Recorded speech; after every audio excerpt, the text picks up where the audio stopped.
All right, welcome to episode 161 of the Zenspath Entertainment Network Podcast. I'm your host, Jeremy Powers, and joining me once again, we have Rachel. Hello.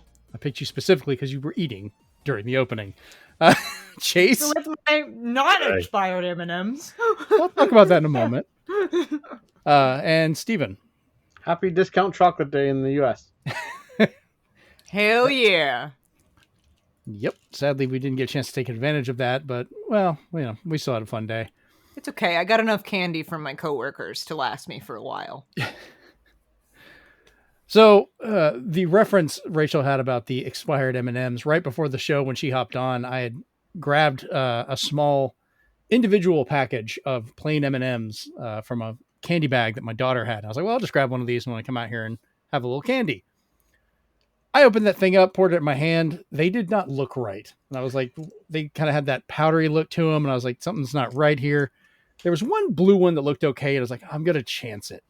Pop that sucker in my mouth. Nope. M&Ms are gone bad. It was just that. I go to the kitchen, spit it out. I'm drinking a root beer. Like, I just need to get the taste out of my mouth. So, of course, Rachel has to go and find mini M&Ms. Melt in your mouth? No, it can melt in the trash can in hell. I've got my little mini M&Ms that I got from my coworkers. The Reese's cup I grabbed, that was fine. I just wish I'd eaten them in reverse. Well, listen. So, like, you know what would really break my heart is if I opened a Reese's cup and I put it in my mouth and it had gone bad. I would be forever changed. I would not look at any Reese's cup the same way ever again. The worst experience I've ever had eating snack food. Do you guys remember the Hostess snack cakes they used to have? They were very big in comic books. Spider-Man would use them to stop crime all the time. I loved those. Are they not a thing anymore? I don't know because I won't eat them. I don't trust them anymore. Oh, okay. Because I got one as a kid, opened it up. I was excited, took a bite out of it, and it just felt furry. It had so much mold in it. It was just completely filled. I about threw it out. Right then and there. I just can't eat those anymore because I had to cut it in half to chance it. Steven, go ahead. This is really important because I just heard it out of two of you. There's a regional dialect difference. You two are saying Reese's when it's Reese's. Reese's? Reese's Pieces or Reese's Cups is how I've always said it. There's no Reese's. There's not that many E's. From where I'm from, there is. I've always pronounced it this way, and nobody has ever corrected me. Reese's peanut butter cup. Reese's rhymes with feces. It's like, no. That's just my 2 cents. That's a dialect issue, just like people who say Carmel. You guys can burn in hell. Okay. Who says Carmel? Yeah, it's caramel. My wife caramel. Listen, I said caramel. Caramel is caramel and caramel. No, there is no caramel. It's a regional thing. Like, I'm pretty sure I could go back and find ads where they say Reese's That's here. Stupid. Caramel, that's fine. Caramel, also fine.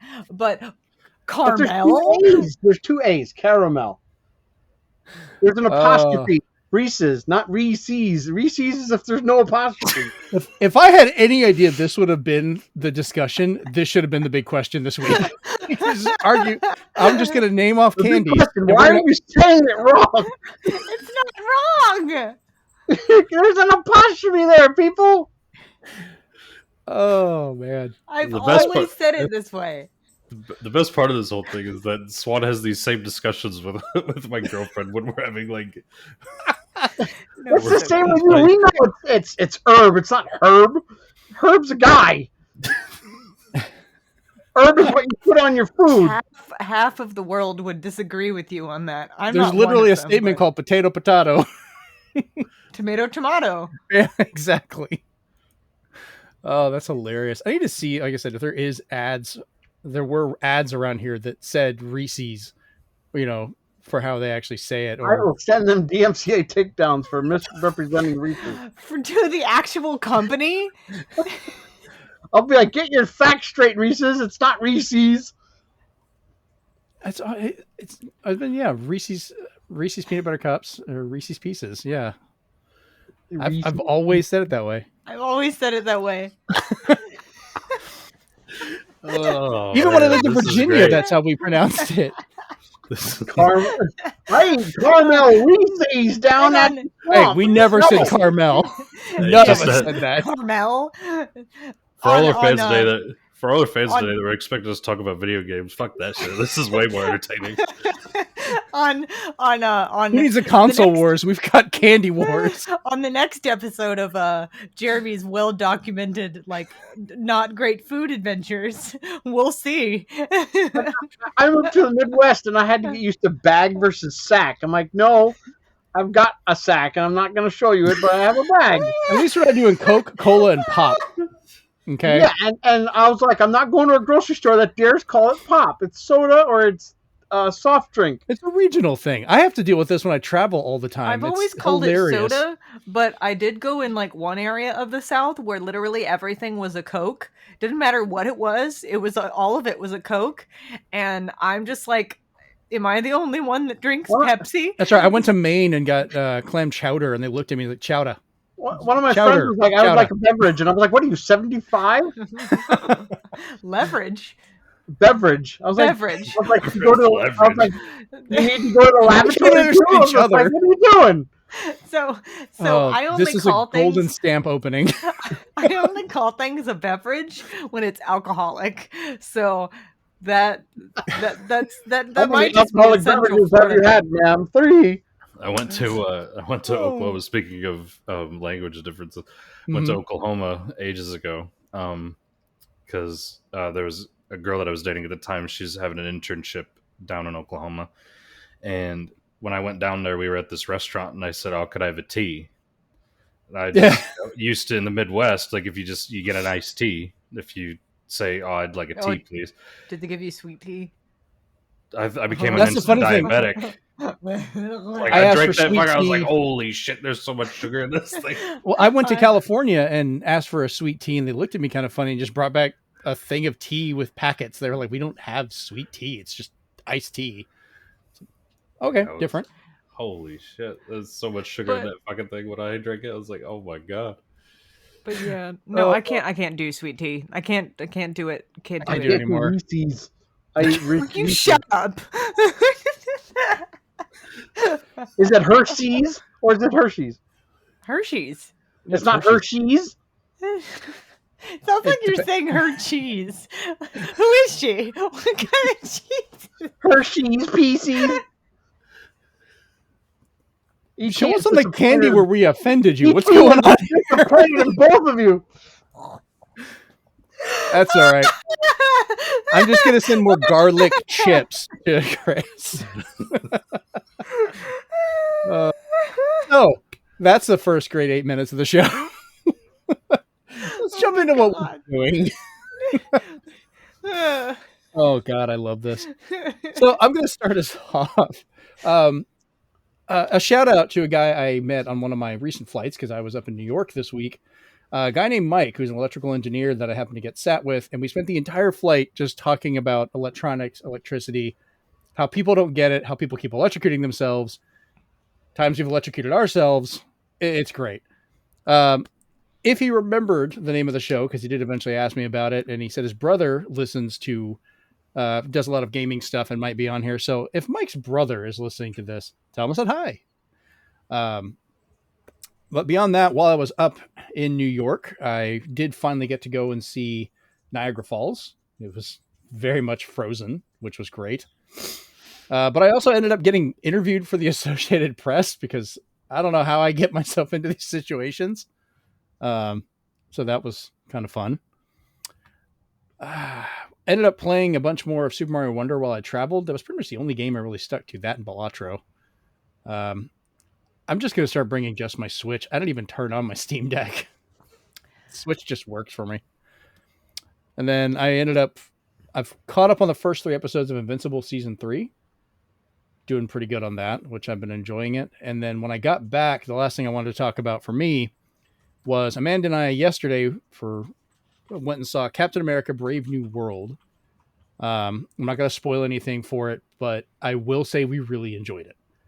I thought it was a really good movie, and I kind of understand a lot of people are, if they're really liking it, they also seem to really like Captain America, the Winter Soldier, kind of that style of movie where it's like a political thriller, and you're trying to figure out what's going on.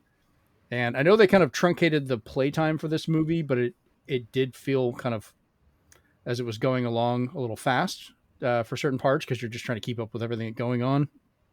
I only noticed one specific scene that was like a visual effect, was like, hey, they probably reshot this, and Sam's in front of, like, you know, a green screen, or what they call the void, or whatever, that wall. And I was like, okay, that was the only time it actually clicked enough for me to even notice it. And it was there for all of like 30 seconds. The movie looks fine. The action was great. I liked the story behind it. I like the world building. People complaining that it's not enough going on are expecting end game level stuff to happen every time. And if you know comic books, that's not how it works. You have years of comic books that build up before you get an actual Infinity Gauntlet or Secret Wars and all this other stuff going on. So this moved things forward. It acknowledged stuff from the Eternals and brought in some new stuff, which was great. I liked the design of the villain. I know it's meant to be more grotesque than it normally is, but I thought it was kind of a nice take on it. Red Hulk, which we all saw during the trailers, looked really good. Harrison Ford seemed to have a lot of fun playing that. So that's awesome. So mixed reviews and stuff going out. I personally really enjoyed it. Go give it a shot.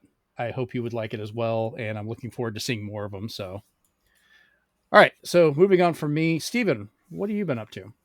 I've been poking at the corpse of multiverses. There's slowly but surely they're putting a lot of their stuff on sale, but there's no way to buy all of it. Oh, so it just sits there like people eating Reese's. And ZZZ just got an update, so I'm back. He's just offended, Rachel. It's okay. They opened up. They added fishing now to ZZZ, so now I'm fishing, trying to complete my fishing encyclopedia. So that's fun. Is that fishing or fishing? Fishing. Yes. I'm playing Balatro as well. Now just tinkering with it just to see how much more I can unlock. But I did take a break from that to get my second game in February done, which was Mortal Kombat 1. Oh, how was the story mode? The story mode is fantastic. It except for Megan Fox, she can burn in hell because she ruins Natara. She sounds like she's talking to a cereal box. It's horrible. Everybody else was perfect. It felt like I was watching a movie. And then towards the end, it gets really silly for no apparent reason. Mortal Kombat. That's Mortal Kombat for you.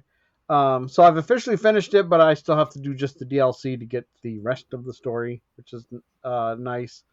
But yeah, I thought it was really well done, and the actors they brought in to do everything.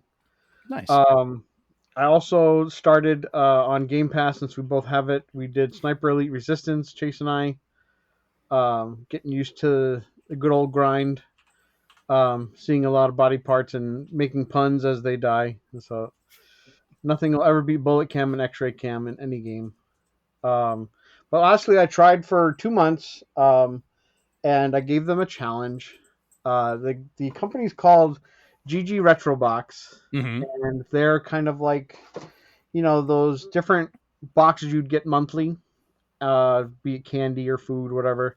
This one was for retro games, and I was like, all right, fine. And they had a challenge. They were just like, well, you can import your collection from price charting, or you can add your collection to our website. I tried to find kind of like a backdoor attempt to go through the CLZ games, because it allowed you to save it to a file format that then price charting recognized. So price charting was able to get my collection in there. But when I tried to put it through GG Retrobox, this is not their fault. It's somebody who's trying to put their entire collection in on one day. I tried to keep importing it, kept failing, so it actually added my games like 3 times. So it thinks I have a very small collection of games 3 times over.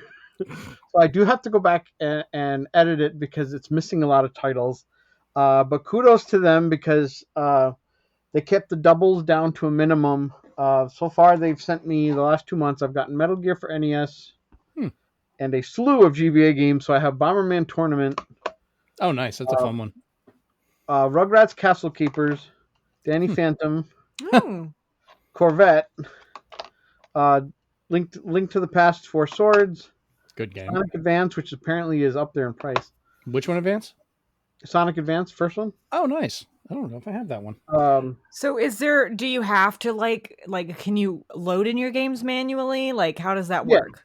I'll tell you in a second. I also got Crash Huge Adventure, Lord of the Rings, Fellowship of the Ring, Bratz, and Spyro Season of Ice. So I might have to look into doing that then. So the big thing is you get to pick what system you'd like to have. So if there are certain systems that you know that there's too much shovelware on, you can be like, I don't want those, because I stayed mostly towards super old retro, like Game Boy Advance, because I wanted to see what they could give me. And you can also put in that you'd like imports if they have any.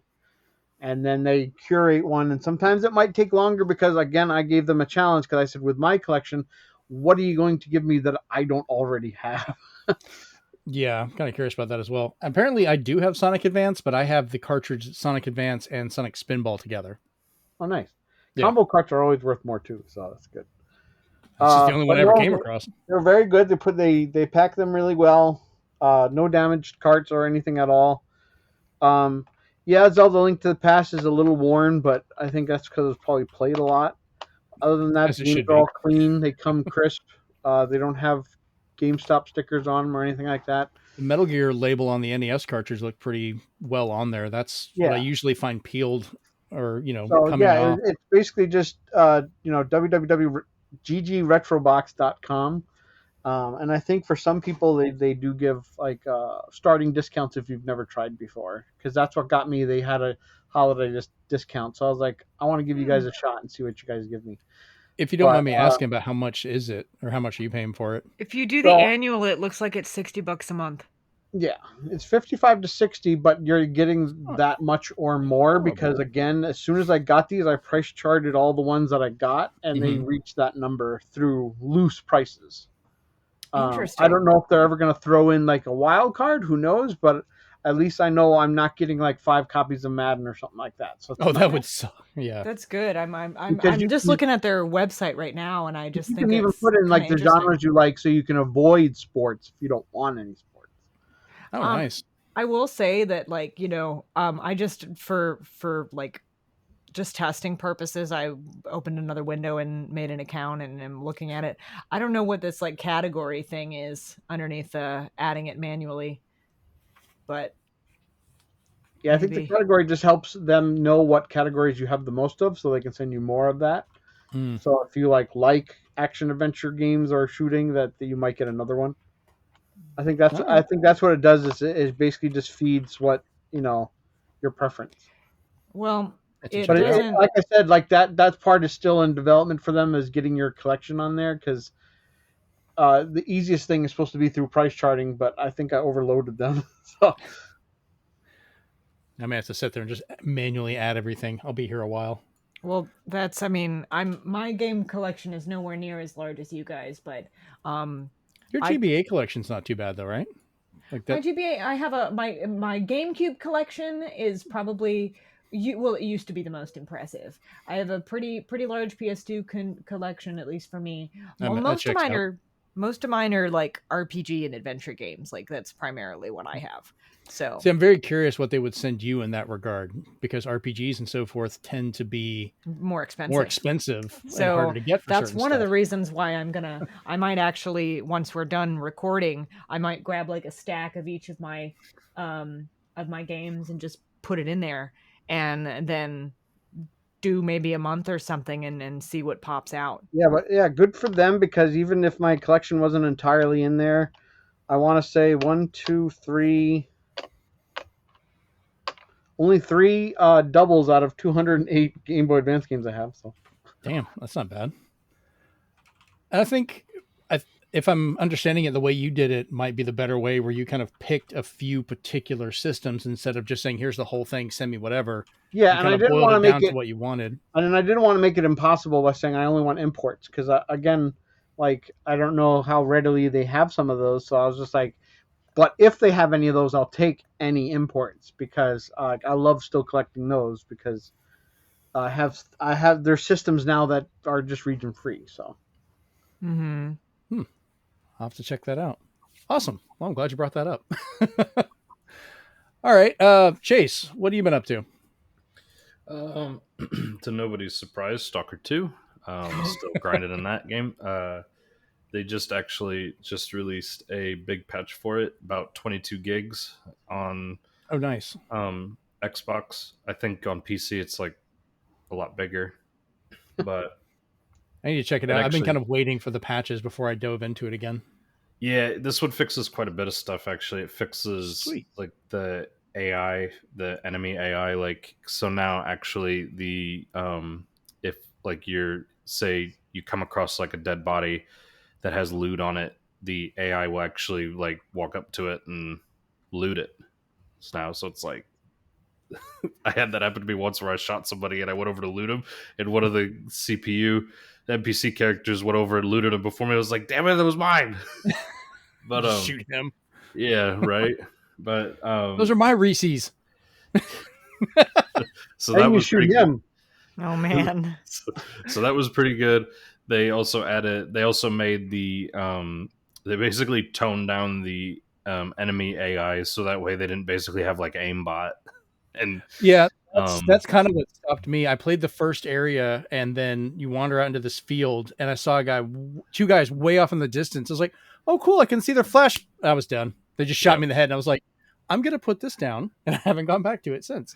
Yeah, so they toned that down now to where like the enemies don't just automatically hit you with like every shot that they make, and which is definitely helpful because otherwise you basically burn through healing supplies like no other in that game. It's insane. Even I can't even heal. It was a one shot and done. Like I was instantly dead.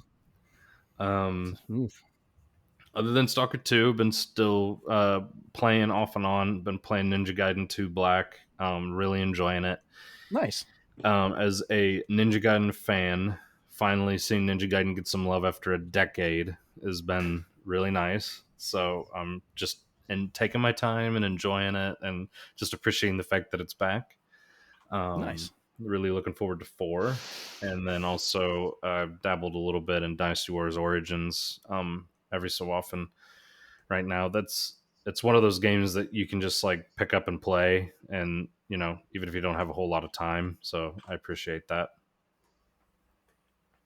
All right. And lastly, Rachel, what about you? What you been up to? Well, other than very busy at work, and I'll leave it at that. I finally finished the game that shall not be named on my stream just today. Nice. And the next game I'm actually going to be streaming is Kingdom Hearts, which is a game series that I actually haven't played in a while. And I got the urge to play it the other day. Just randomly, I was like, you know what I should play on stream? I should play Kingdom Hearts. And then, I was testing my PS4 Pro on the the Avermeter capture card and making sure everything worked properly and all of that. And then I saw the copyright, like streaming information and stuff like that. And I was like, And then I went on Twitch and people are streaming it just fine. No problems, 0 issues, whatever. There's like at least 600 to 700 like people that are like looking for that title to watch and stuff like that. And then there's at least 20 streamers at a time playing it. So as long as you're not just sitting there just playing the music, I don't think they really care. So I was glad I did that research. But by finishing the game that shall not be named, that actually completes my second game of the 4 in February challenge. So go me. My third game of the 4 in February challenge, which I actually started a couple days ago, is another Nancy Drew game. It's The Curse of Blackmore Manor. I'm just playing older stuff right now. Yes, there's plenty of newer games that have come out that I still haven't finished, but I'm just like, I don't really want to play those right now. I'm in my in just a mood to play older stuff from a simpler time. It's bringing me great joy to do that though. Comfort games. Wednesday was kind of a hard day for me. I believe I've talked about it on the show, but last month I lost my mom. And Wednesday was I really miss my mom kind of day. Yeah. So I came home and I was just really just not, I was upset, like just really not feeling it. My dad, bless him, even though we don't agree on a lot of things, he felt really bad and made me dinner and then came in here and like sat with me while I started playing this Nancy Drew game and just chatted with me and asked me about the game, which was really nice. And then I messaged my best friend and was like, give me an anime to watch that will cheer me up because I'm having a miss my mom day. Mm-hmm. And so he recommended to me Horimaya, which is a rom-com, and it's very fun. Like I was watching it and I was actively texting him like in all caps going, oh my God, I'm going to shake them. Like my reactions to it were looking back and reading the messages. I was like, man, that really cheered me up. And it's a good show. It's on Crunchyroll. If you guys haven't like are looking for just a good fun anime to watch, that one's great. Highly recommend. And then I also today, after we got back from running some errands, I started watching the new Spider-Man show on Disney+. It's so good. It is very good. Very good. I'm one episode behind, but yeah. I'm on episode 3 right now. So Nice. I just finished it. So like, and as I'm like watching it, my dad was kind of bothered by the animation style because he's like, why is everything two-toned? And I was like, Dad, it's supposed to look like the comic books, like the old comic books. Straight from it. Like, and even though it looks like, and I explained to him, he's like, I don't get it. And I was like, all right, that's fine. You don't got to get it. And then of course tomorrow I have plans, but you know, nothing like crazy else going on in my life, except on Monday, I'm starting what I call my nothing new day. So once a week, every like week, I'm going to pick a day of the week where I don't do literally anything new. And technically, aren't you doing something new by starting that tradition of not doing anything new? Let me explain to you what I mean by new. I mean, now. I'm not doing any online game. I'm not like doing any like video streaming on like YouTube, Netflix, Crunchyroll, whatever. I am hearkening back to the days of the late 90s, early 2000s, where we didn't have really a lot of those things at that time. Where I'm just going to be watching DVDs or playing offline games and just kind of disconnecting from the chronically online, like kind of feeling. Maybe I'll go out and ride a bike. Maybe I'll go out on a walk while listening to some music or something, or a podcast they already have downloaded on my phone, like that kind of thing. So, and I'm just going to pick one day a week where I do that. And I think it'll serve as a nice little reset and everything. And I think it'll just improve my mood. And I have a couple of other friends that are doing it as well. And they started doing it last week, and they have, and a few of them have been doing it the last 2 weeks, and they've already noticed that their moods are just so much better, which is good. And is good. Is good, yes. So that's what I'm going to be doing, and that's all that I've got going on in my life, other than future Ren fairs. So awesome. All right, well, we'll go ahead and jump over to the group chat because Stephen and Chase have got a little something to talk about. Dinky. Go ahead, Stephen. I'm happy to report that they didn't make any big changes to the game. Like, I don't get the reviews that are just like, it's just more of the same. And I'm like, well, so's ice cream, but you want more of the same ice cream because it's delicious. Wait, what game are we talking about? You didn't mention which one. Sniper Elite Resistance. Okay. For those that weren't paying attention, it's been good since the second one. The first one was a little weird because it was on Xbox and it didn't kind of find its like niche until now, until the second one. But it's been the same, but that's not a bad thing. It's like the graphics improve, the environments get bigger. I don't really think they changed anything. You can still just do what you needed to do to get around the entire environment. Mm-hmm. But it got a lower review because people were just like, it's the same thing. And I'm like, what do you want me to do? Do you want me to drive a car? I'm a sniper. Do you want me to, fly in the sky. I'm a sniper, so I don't know what. Why don't I have a rocket launcher? It's just you it's get just those too. Oh, Yeah. fair enough. Damn it. It's just I think the tutorial they changed a little bit because you get to kind of feel how all the guns fire. Chase and I played more of the violent version of Sniper Elite because he doesn't mind that I turn off stuff like gravity and wind resistance for bullets, because where we shoot is where we want it to hit. So we want to see what it looks like when it hits. You're having fun. You can do the challenge stuff later. We don't want to be like that awesome. I don't know if anybody's ever seen him, but there's a guy who plays Call of Duty, like the Call of Duty Grandpa. Oh, that guy! Good God! And he can read the clicks on a sniper scope, so he knows exactly where to shoot. And I was like, he's amazing. But that man has helped people see the other side of life. He probably thinks it's amazing that those games do this. I was like, but I want to be where I shoot is where it hits. And it also does that now when you're gonna hit like a gas tank or anything like that. Because it happens whenever somebody steps on one of our mines. It happens when a car drives over a mine, and I love that because you see the whole car explode into shrapnel. And it's one of those games where I honestly really, really try to do stealth. Like, it'll take us like an hour to do one stage because we're just sitting there waiting for the guy to turn around or something like that. But yeah, Chase can say what he likes to do in that game too, because we usually split up most of the time. Yeah, it's one of the few games where we actually we split off, and like he'll be like, okay, which area do you want? And I'll be like, oh, I'll go towards this objective and I'll try to take care of this area, and then he goes off on this area and takes it. I'm definitely very I tend to be very melee focused on certain. It depends on the map and it depends on where I am. Like, if I've got a really good vantage point, I'll pull out the sniper and I'll wait for like the church bell to start ringing, so that way it masks my shots, and like I'll get real into it. But otherwise, I don't have any problem with just being like Sam Fisher style and just bobbing and weaving through the bookshelves and like the building and stuff, and taking guys down and hiding the bodies in like lockers and stuff. So it's honestly that game. Sniper Elites I can never get enough of, just because there's so much you can do in them. Kind of takes you back to like the MGS and Splinter Cell, the good old days. I would love if Rebellion got a crack at Splinter Cell one day.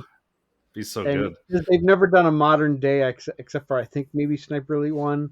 I also enjoy the fact that every time you're taking down a particularly named villain, is they always say, well, you can just kill them or you can do a special kill, and those are more along the lines of Hitman, where you have to place a bomb that looks like a rat because the guy has had problems in his restaurant with rats, so he stomps on them when he sees the rat. So if you make a rat bomb, he stomps on them and dies. In previous games, we've knocked people into cement. Yep. We've weakened a railing, so when they lean on it, they fall to their death because they're like, it's cooler if you kill them that way. So I like that they switch it up like that too.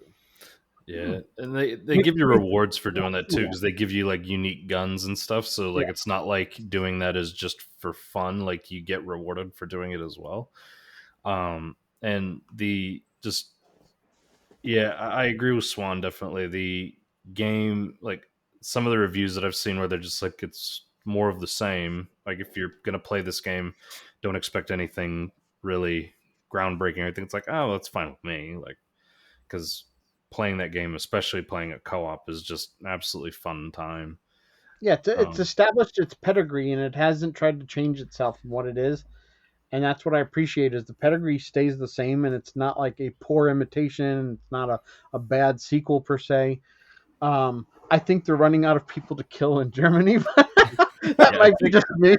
I think eventually they're going to either have to take it over to the other side of the world if they're going to stay in World War II. Otherwise, I don't know. Like, I think that's the newest thing we noticed was the biggest kind of culture shock, is we've gone through 2, 3, 4, and 5, and we've had the low protagonist talk like he's like BJ Blazkowicz or basically Jack Reacher and stuff like that. But now we got Jason Statham talking in, and I was just like, all right, Statham, calm down. Yeah, I think they're gonna. I think they're either gonna have to go over to the Pacific Theater, or I think like eventually he's right. Like we're running out of theaters and we're running out of like Germans to kill at this point. So I think we're gonna maybe have to move the timeline up a little bit. So, which I'm okay with too, because I'd love to see maybe one that they do in like modern day, like a proper. Yeah, there's DLC that I'll probably get afterwards. It's $6, so you can just kill the Führer, but there's 10 different ways of killing him. That's fantastic. And one of them that I just saw, I'll just spoil it for some people. One of them is you tape a grenade to a potato, and it's the biggest potato. So when he goes there, and of course he wants the biggest potato, he picks it up, the pin falls off, and the rest is history. That's great. And I was just like, I want to do all 10, Jason, when we get that DLC. I'm here for it. Hopefully, we're willing to play this again, because I'm thinking about picking it up, but it's only 2-player co-op. This is one of those games because of the X-ray cam and the bullet cam. I will replay 2 through Resistance infinite times because it's still fun because I just play it differently. So I seem to remember. So for those of us who've worked at GameStop, we remember the checkout rule where you could check out games. Yeah. I specifically checked out a Sniper Elite game for my PlayStation strictly because I wanted my dad to be able to shoot Hitler in the nads. Oh yeah, the testicle shot is always a fun one. Yeah, they did improve that in the new one where now it'll like hang from like a string. Oh wow. Oh wow. The funny thing is that the first Sniper Elite game that I have is V2 on the Wii U. Yep. So you could use the gamepad to aim, which is kind of neat. So I'll have to buy that one again if I want to play with you guys on something else. Those are one of the games I bought multiple times. I have the whole series that at least came out for it on Switch as well because it has the bullet cam. Yeah, it looks cruder, but I can X-ray on the go. Yeah, it's a fun way to do it. All right, so we'll move on from that into our news. All right, so our main story for today is going to be the PlayStation State of Play that aired on the 12th. And this is not the most exciting one. A lot of people were kind of iffy about it for some stuff. It's got some things. It's got some things.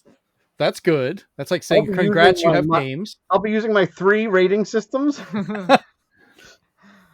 For those of you listening, Steven's 3 rating system is thumbs up, mid, just flat hand, thumbs down. Yeah. And I am just going to go ahead and hit the news segment button as we talk each game because it just makes my life easier editing the titles. So deal with it. First up, though, this is one I actually did like seeing. This was Shinobi Art of Vengeance coming out August 28th.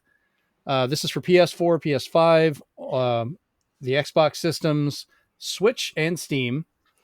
Really colorful 2D hack and slash design with really nice hand-drawn sprites. It just looks like it's going to be a bloody mess and fun time. Lizard Cube is very good at their animation. Yes.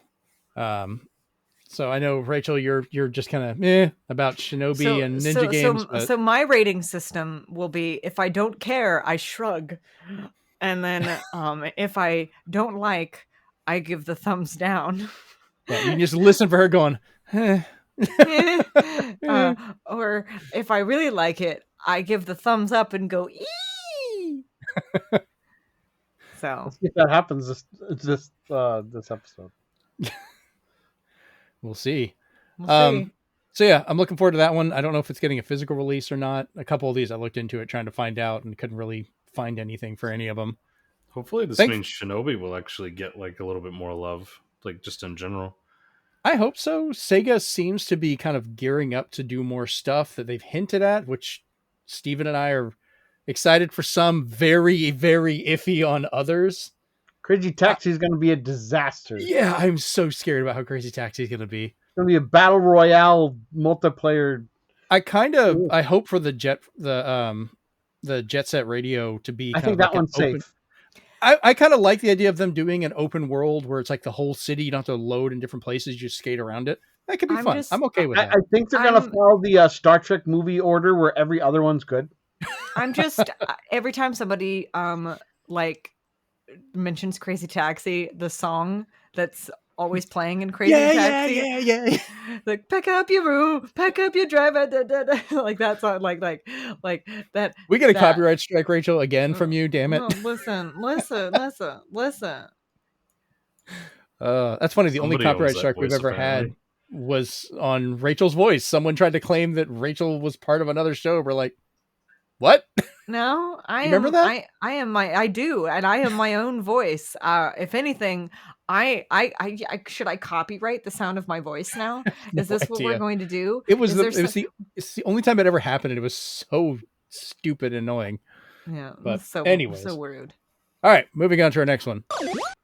This is another big thumbs up for me. Yay! I really like this one. Sonic Racing CrossWorlds. Yay! Coming soon. We don't know. Oh, Steven's giving it a big old just flat hand. All right. You don't care. It's a racing Sonic game with cars. You don't I do care. care. He does care. The Sonic Racing games have been the closest secondary to Mario Kart for me. They're the only ones that I've really enjoyed fairly consistently for different types. Like they try different things. But this is coming out for PS4, PS5, Xbox, Switch, Steam, and Epic Games. But it's a new entry in the Sonic Kart Racing series. It focuses on maps changing as you race. It's gonna So you- throw me off. I want to see more actual gameplay. I think this was all cinematic and showing some of it. There was some levels shown, but it was all from different camera angles. And I liked what they showed. It looked cool. But I want to see it actually in action. So other Sega properties will appear, but we're not clear if it would be tracks or not. Are we gonna get more monkey ball stuff? That was fun. I My, didn't see my any big monkey thing ball. is it looked like the tracks were what the CrossWorlds are, because you saw what Mhm. looked like Afterburner. You saw dinosaurs, which I don't think have ever been in a Sonic game, so we're wondering what world that is.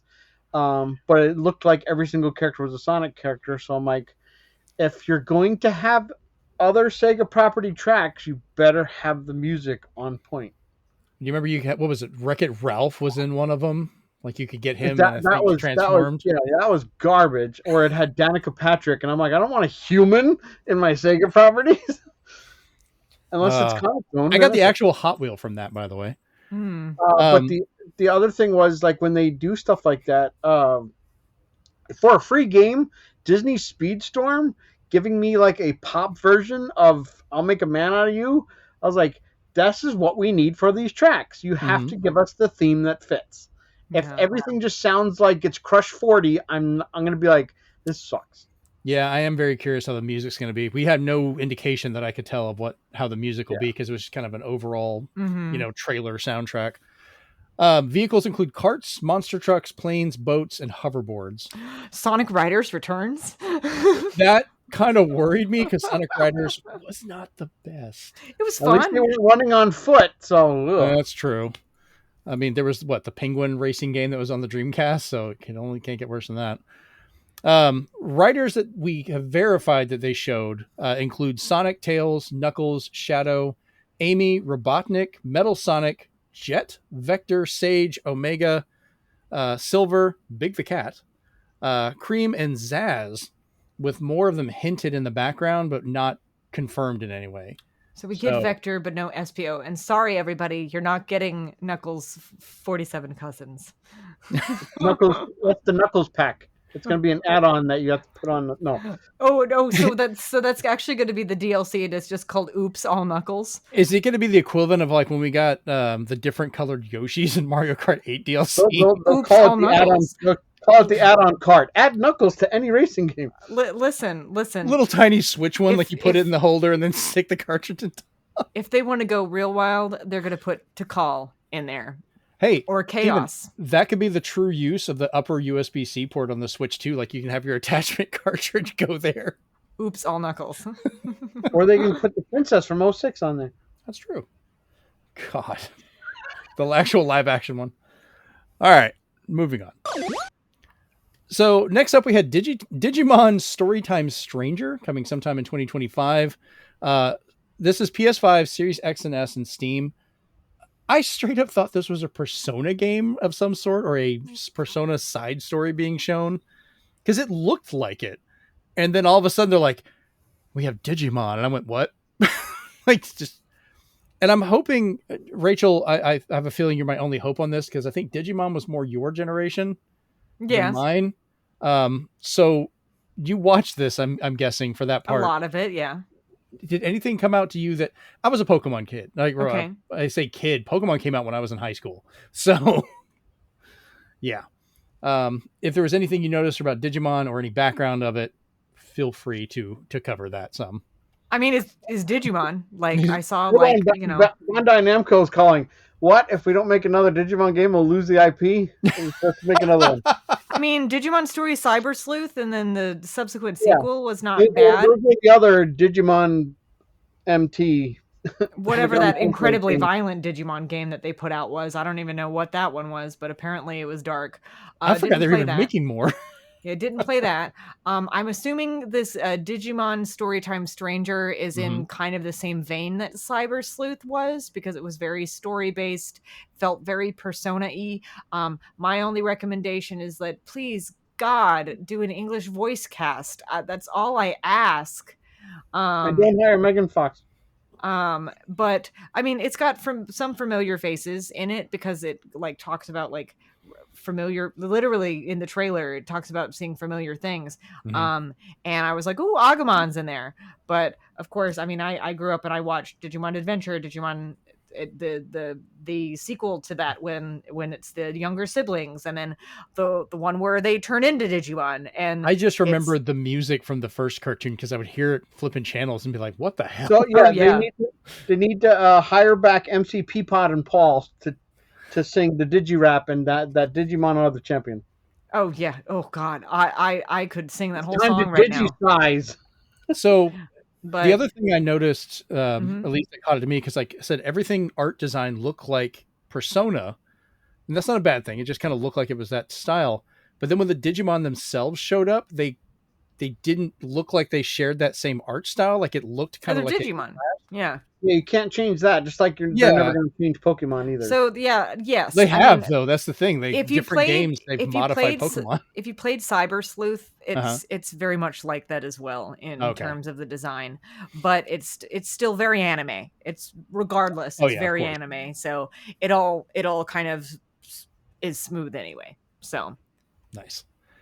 Yeah, I was like, yeah, I really hope Rachel covers this one, because I don't know jack shit about Digimon. I mean, I'll be honest, I got Cyber Sleuth, the first one, when it came out, and I got so irritated at the localization of it that I stopped playing it. So I don't Does have this it anymore. one interest you at all? Maybe. I mean, I didn't really get a lot from the trailer, to be entirely honest with you. That's fair. So... And Chase, I'm not sure of your status on Digimon, so don't feel like I left you out. I just didn't know. I watched it back in the day, but I don't like follow it anymore. I didn't even realize it was still a thing, to be honest. I'm like, I didn't I mean, the movies that they're the movies that they're putting out is they're pretty solid. Like, no lie. Yeah, absolutely. I mean, if you love the original stuff, it kind of it like completely like completes their story now. So, which is good, because some of the stuff that they put out after the original like adventure series, and the one where they turn into Digimon, and then the one directly after that, which was still good, but it was very dark, but it was still good. The one immediately after that, where they were like, it felt like Paw Patrol but with Digimon. That's all I could equate it to. That's not the crossover I expected to hear. That's probably not a really good description of it, but that's just what it felt like to me. I did not like that one. But so I watched the old, like I watched the original when it was like the Digimon Adventures. Oh yeah. And then I watched like some of the movies that like, 'cause I think there's like a couple movies that came out in like the middle, and like there was a movie to cap it off, and stuff. And I watched a lot of them, but then like I kind of just stopped watching. So the newer movies are fleshing out, like, you know, with Ty and TK and Matt and all of them. So all of the original Digidestined, like it finishes their story. I think there's like, I think the fourth movie is either coming out or just came out or something like that. But it's like people that I know that grew up with Digimon that have watched it have gotten very emotional with it, because it's actually very good. And nice. Don't worry, Steven, I'm just as out of it. Yeah. So I'm Well, sorry. I watched Pokemon too. Like so did I I. followed all of them. I didn't say it was bad. That was just like I figured it was kind of a generational difference on a lot of it, and I figured.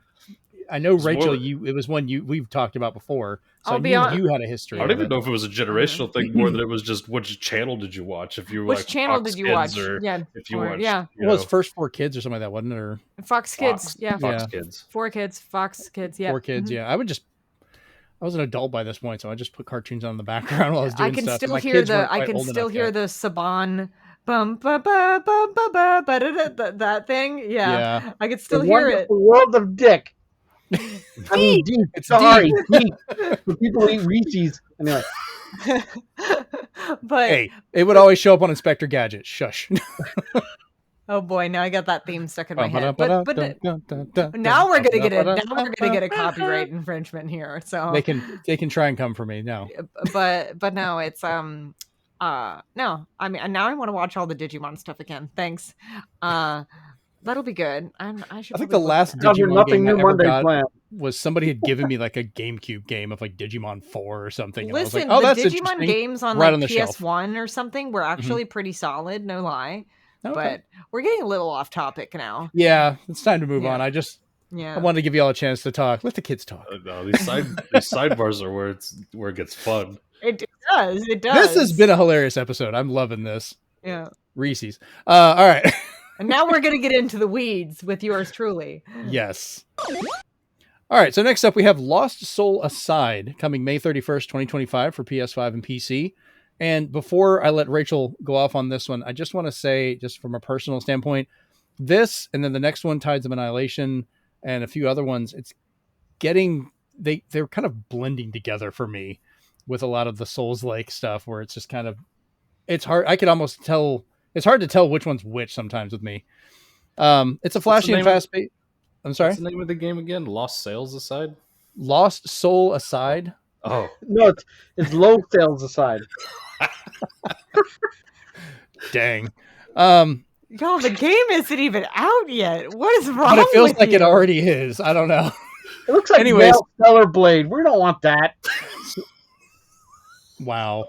All right, Rachel, I'm going to hand this off to you because I know you wanted to talk about it. So please go right I ahead. don't know if I want to talk about it now with these big meanies here. Infinity Nicholas. I didn't even put Infinity Nikki or the other game into this one, but go ahead, Rachel. Infinity Nikki's actually cute. But anyway, this game, for context, it has almost as long as the development time as Final Fantasy 15 did. Oh God. And yes, so it's but for context, the first trailer for it came out in 2016, but the developer Yang Bing he started the project alone before that, and I had been following him on the social media site that we won't mention that used to be named after a bird. Anyway, I followed it, and it's because it's very inspired by Devil May Cry and Final Fantasy 15. If the character design alone does not clue that in. Okay, that explains a lot because that's part of my whole thing of like these are all starting to fill together. It's like I think I could tell someone this was Devil May Cry and make them believe it. Right. So it's my favorite thing to say for this game is it's not Noctis, but it's not Noctis. So I'm gonna call ISDJ because this would be better off alone. But anyway, he started developing it alone, and then he eventually, thanks to the I think it's called the China Hero Project. That was the launch event, and that was something that PlayStation did. He was able to get I guess more funding and more help, and he was able to start his own development studio called Zero Games. Yeah, I think I read Sony stepped in to help him directly as well. Oh yeah, because the fact that he was doing it alone and they were impressed by it. So yes, boys, go on. One of you talk. Steven, go ahead.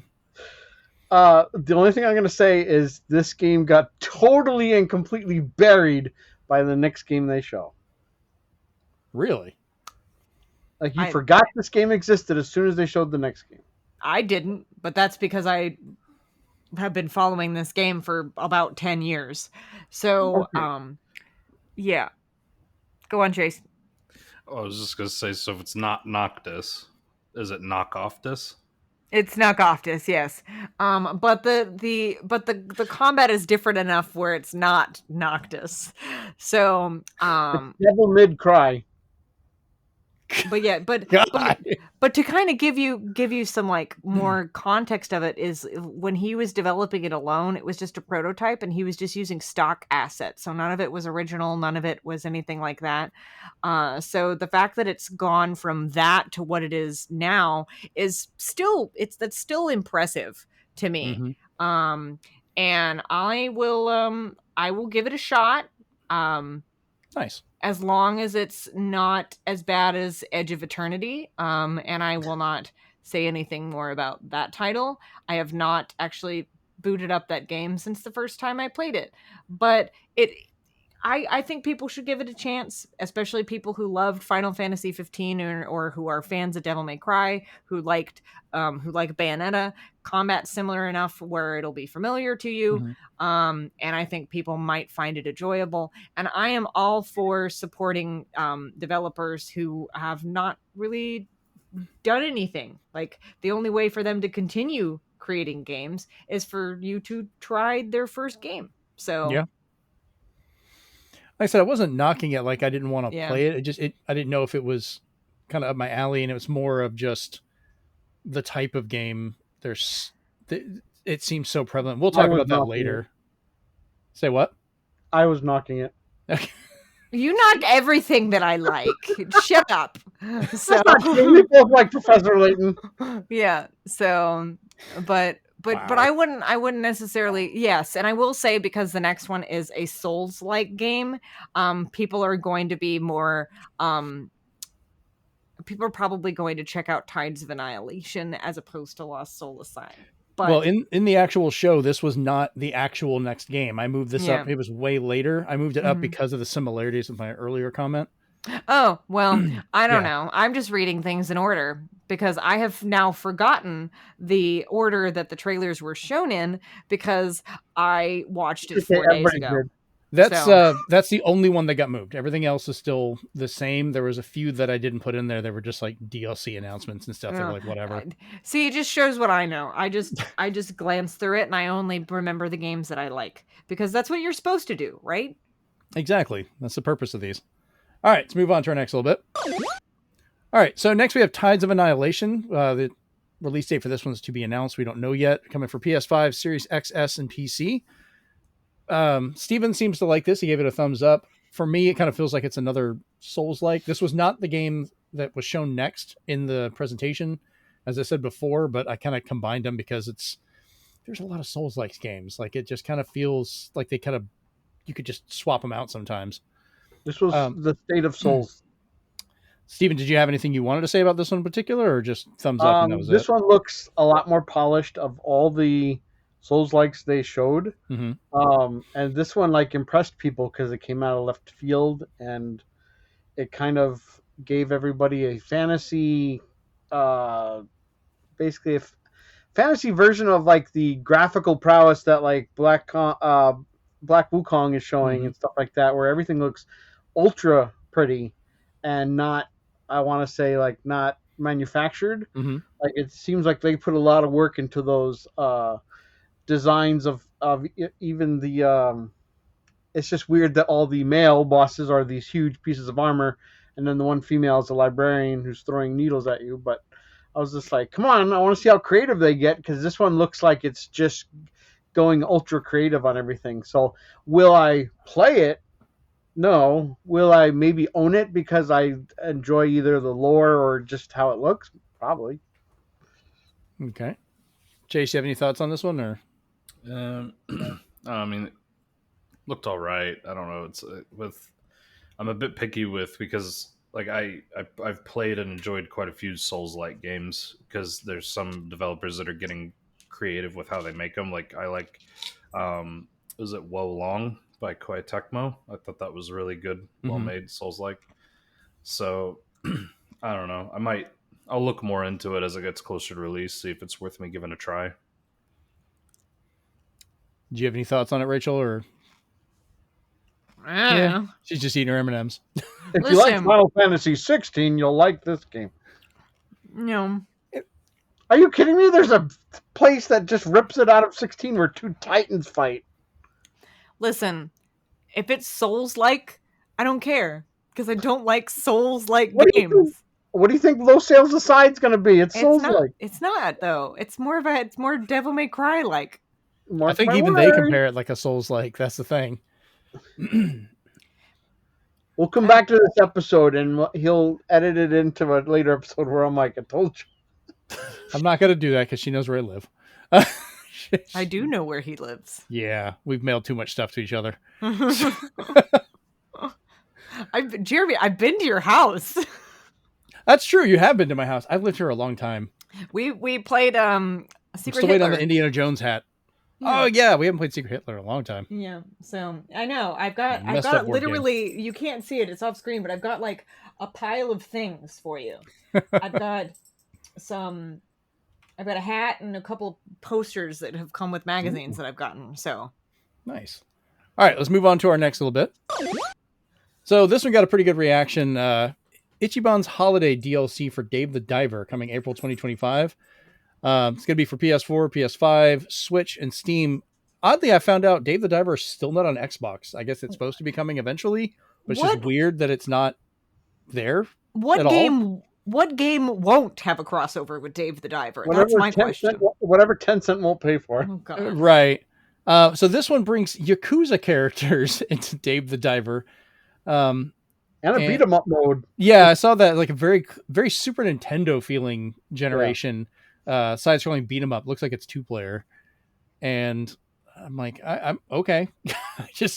I bought this game on Switch. I haven't played it yet because I'm like, there's so much stuff to go into it. Did you get the Godzilla DLC before it delisted? No, I didn't know there was other. I thought that was still available to buy. Well, damn, yeah, that sucks. Because a lot of their DLC is because a lot of them are free. They're like, get it before it delists. But if they charge for it, it'll stay there. Oh, okay. Then I need to break that out tonight and give it a shot. But yeah, this is pretty much the only DLC that I was actually kind of like, we should talk about this one because it looked really cool. It's just like, and I agree, Rachel's like, what the hell else is going to be in this? I'm waiting for like the new Dave the Diver DLC for Dave the Diver. Like it's an alternate version of him or something. That's so funny to me. I think I have Dave the Diver on Steam actually. So now I'm kind of curious. Yeah. Have to see how much it is. All right, let's move on. So this is a quick one here. It's just Borderlands 4 got a launch date finally announced. So it's coming out September 22nd. I liked Borderlands 2, Borderlands 3 I was having fun with, but I don't know. This has been played for so much. I don't know if I want to get into it. Probably make more money than this game. I'm still trying to find the movie. I'm at this point, I'm just curious to get it for stupidity, but I don't know. I'll take a look at it and see. I'd like to do some more co-op in Borderlands 3 just to give it another shot. I was playing it and then dropped off. It bothers me that they no longer want to show any personality with any characters. We don't know any characters or who in it. And everybody was so unique in the previous ones. It was fun. And the whole thing about Borderlands 4 is you got Rage 2 in my Borderlands because we're not going to do anything but straight action. The comedy left with the movie. It's like, okay. We'll have to see. All right. Dang. Next. Directive 8020 coming October 2nd. PS5, Series XS, and Steam. So the game looks absolutely amazing, but it kind of feels like it's a version of The Thing, but in space. But I still want to give it a try. This is what I'm trying to remember what they referred to him as, like the Dark Pictures or something like that. It's a Dark Pictures game, so that means it's multiplayer and it's co-op. It looks amazing. I got to give them that. Because you each take on a star or character and it'll pivot back and forth, so each person gets to watch the movie play out while that character makes all the choices. It's great. Nice. So I'm guessing that'll be an online function for that, hopefully. Yeah, like I've with the previous ones, I've played almost all the Dark Picture games because there's just so much to do. As long as you're willing to just sit down and watch a movie and change things in it, it's awesome because it's got like a Resident Evil feel like Reese's whenever it's your turn to play. I got a few of the previous ones. Like I've got the Quarry, but I need to give it a shot. Like I haven't installed it yet, but I've never played them. Nice. Yeah, they're kind of interesting. If you like horror, they're good to play during Halloween. Maybe I'll give it a shot. Get some friends together and just play. It's fun. Yeah, I want to see especially how with this one friends. turns out. Oh yeah. It is much better with friends. Do not play it by yourself, I would just say, but just because the best aspect is when it changes to another character and you have to pass the controller to that character. And if they're not good at, say, quick time events, that character could die or kill another No. character off. So it's just like you never know what's going to happen each time you play. It's awesome. Is there any other multiplayer online, or is it local only? No, there's online versions of it too. I don't know when they implemented it, Okay. but the last few have had online as well, because basically, you're all watching the plot play out, and then when it's that character, you're watching that person play, and seeing them make the choices create butterfly effects and all that stuff. So it's very good. So it's Okay. never the same thing twice when you play. I'll have to give it a shot then. Hopefully one of you guys has the Quarry on Xbox so we can play it. All right, moving on to our next one here. All right, so Five Nights at Freddy's Secret of the Mimic coming June 13th. I mostly just wanted to list this one because I know my kids love this series, so they're going to be excited for it. I need to watch the movie. They have it, and I keep meaning to. Oh, Jeremy, the movie is just so good. They enjoy it, and I get it. Even if it's not something I would normally be into, I still want to give it a shot. But Mega Cat Studios, I'm still waiting for my Into the Pit for Switch. Thank you. Yeah. This one's coming out for PS5, Steam, and Epic Games. Explore the costume manor with remnants of inventor Edwin's unfinished work, including an exoskeleton that can adapt to become any character. So you're trying to survive while you're going through it. I'm sure later, if I ask Jeremy and John about this, they will go into a lore dump of exactly what's going on. I'm looking forward to that because it's always fun seeing their excitement about something they enjoy, trying to explain it to me, and it's great. So I don't know. We'll see how this one goes. All right, moving on. So next we have The Midnight Walk coming May 8th for PS5, PSVR 2, Steam, and Steam VR. So I'm excited for this one simply because I'm a sucker for stop motion style animation and weird ass games.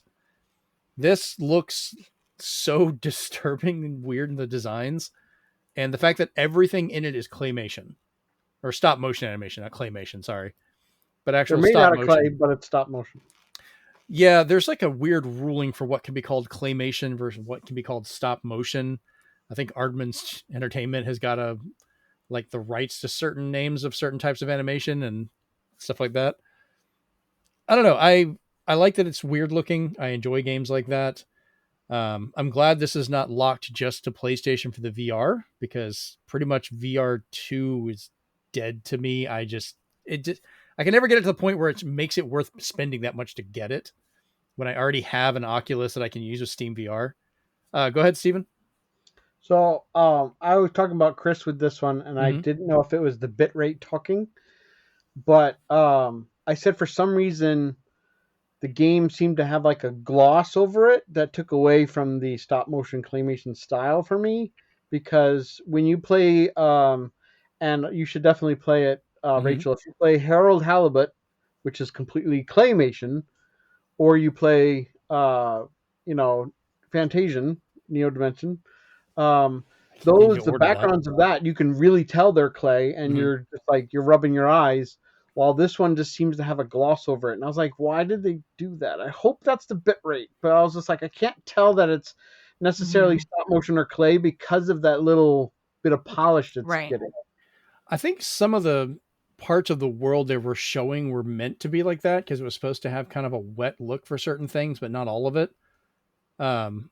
Yeah, I kind of wonder if that's a combination of like different textures for where you are and how light plays off stuff, because like they were kind of real-time lighting things. And I'm spoiled by those last two games I mentioned. Even in I can imagine really old point and click known as Neverhood has spoiled me on claymation, where I'm like, that looks like clay. Yeah, because it was literally clay. Yeah. No, you want to talk about games for clay? What was it? Kirby's Epic Yarn, or not Epic Yarn? Kirby's not Canvas Curse. What was the other one? Rainbow Curse, where everything was done in clay. Like you could see the fingerprints. Like it was so beautifully done. Yeah, that was. Yeah, and that's what I mean. One. Like, don't give it too much gloss. I think that's why they're kind of focusing it's stop motion, not claymation. So, it's like watching a stop motion movie. You're going to have different materials having different effects on it, and I kind of feel like that might be how it is. And everything's supposed to be kind of icky looking, I guess is a good way to put it. So I don't know. I'm interested, and I'm glad. I'll probably end up picking it up on like Steam, so I can mess with the VR version of it. And I'm glad that it supports regular play as well. All right, let's move on to the next one. All right, now we have Darwin's Paradox. This one's to be announced whenever its release date is. PS5, PS5, Series X and S, Switch, and Steam. So it's a 2D/3D platformer where you play as an octopus that can use its ability. Cute. You can use his ability to blend in and try and make it through underwater and online levels from Konami. It looks like a fun platformer. I mean, I'm down for that. Platforming meets Metal Squid Solid, so I was like, I'm good with it. And he's cute. Yeah, I guess he's trying to save some of his friends. They got caught, and he's of course trying to go get them.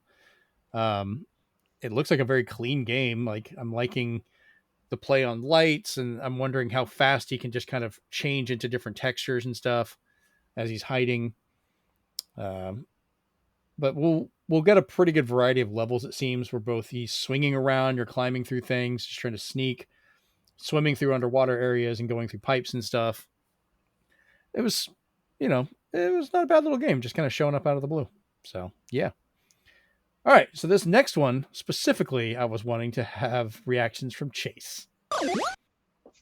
All right, we have Warriors Abyss, which is out now. Oh, shit, we're getting 2 thumbs down already. That is... I have no opinion of this at all because Chase is one of the people I know that absolutely loves the Warriors series, so I'm curious about this one. So it's PS4, PS5, Series X and S, Switch, and Steam. It's a Dynasty Warrior roguelite that is using more of an anime art style while focusing on a ton of enemies on screen at one time, which I'm actually okay with. I like an art style and then using that to really pump up the numbers of stuff you're tearing through. Lots of unlockables, but it's via paid DLC. Billion combinations. Yeah, the number was ridiculous. But nuts. It seems to have a currency called Karma Ember, so I don't know if this is going to be one of those microtransaction titles or not. Ew. So Chase, have you... go ahead. Charging $30 for this expired eggnog, so I don't know. Yeah. Chase, have you looked into this one at all, or did it pique your interest? I watched the video and I was like, when it said like a Dynasty Warriors roguelike, I was like, oh, I'm interested in this because I think it was Dynasty Warriors 4. Yeah, I think it was 4 actually had a roguelike mode that you could play, and it was actually like quite fun. So I was like, oh, you have my interest. And then I saw the game and I was like, you have nothing for me now, because it looked like a mobile game. I was like, what the fuck is this shit? Well, I think they're using the art style so that they can have more on screen, because remember, this is also coming out for Steam and stuff like that.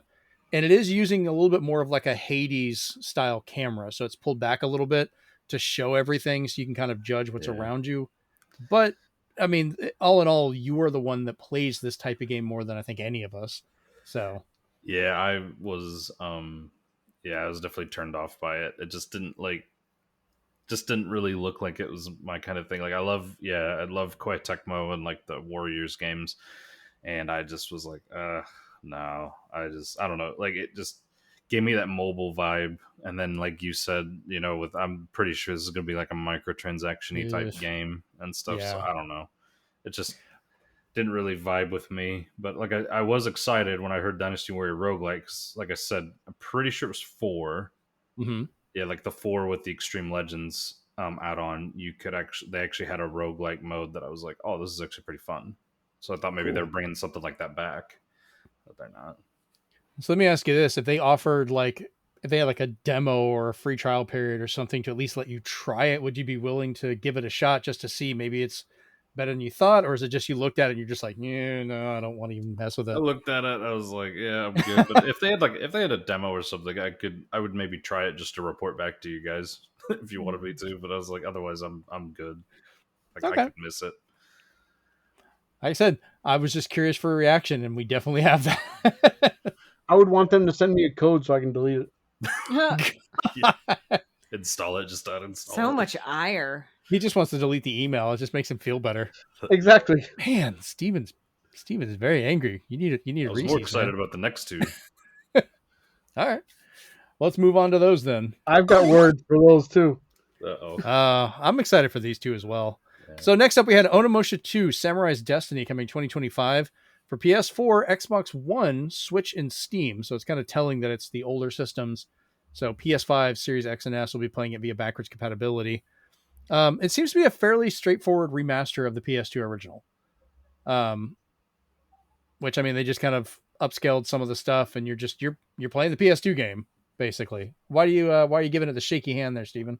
I don't know what they did in that trailer, but it looked like pixelated trash for some reason in certain scenes, and I was like, what are they doing to the remaster? And then there's people have already started picking apart the trailer. It looks like the backgrounds might be rendered by AI because there's a lot of artifacting and things that are becoming like they don't look right anymore. I'm kind of wondering if we streamed it differently because I didn't see a lot of that. Like, it looked like it was an upscaled PS2 video because that was cinematics, but it had like almost like a filter over it that I was just like, this doesn't look like PS2. This looks like they ported it to DS. Gotcha. Chase, what about you? You said you were excited for this one. Yeah, I mean, I really like the Onimusha games, and I'm really excited that Onimusha is getting leveled. I'm really excited that a lot of these older franchises that I've just accepted have been dead are actually coming back now, which is great. But yeah, as far as remasters go, give all the remasters to, like, you know, the people that did the Resident Evil remasters, because that's how you do a remaster. Honestly. I think, well, those are more remakes where they're doing that. Like, or give it to Aspire, who at least just makes it clean. That's it. Yeah, they did a pretty good job with the or Night Dive Studios. Please, Night Dive Studios, give them everything. I wonder if it's coming down to it because Capcom had a problem where they would lose a lot of the cinematics for their older games, and I'm wondering if they're having to take the best file they can find of it, which may be just the 480p or 480i video off the disc, and scale that as best they can.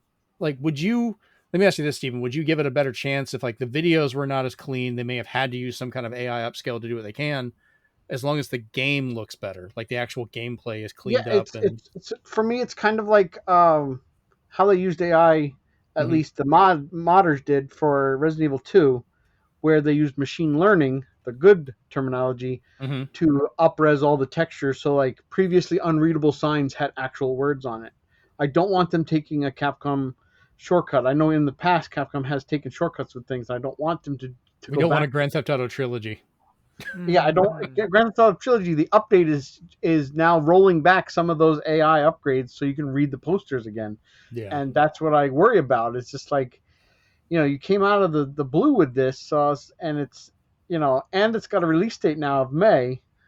So I was just like, okay. When did they give it a release date? Everything I saw today was just 2025. No, they now said no, it's coming. I think it's May 30th. So. Okay. And everybody's like, oh, you went from telling us one time it was just in development, and now you're like, oh, okay, it's 2025, and now it's May. So it's like, okay, it's coming quickly. So I was just like, well, how far back did you start working on this? So it makes you think. I'm just comparing it to like the first Onimusha HD, where that one was just like, let's just turn up the settings, and I was like, that's fine. Yeah, like I said, I'm curious to see how it goes through. I like that they're bringing back some of these titles, but it's very hit or miss on who does them and how they do them. Rachel, you ever into any of the Onimushas? No. I best say it doesn't really seem like something even. It's a good series. It is fun, but it's very specific. My gaming interests are simultaneously varied but narrow. That makes sense. All right, well, let's move on to the other one that at least Chase and I are happy about. Next up, we have Onimusha Way of the Sword coming 2026.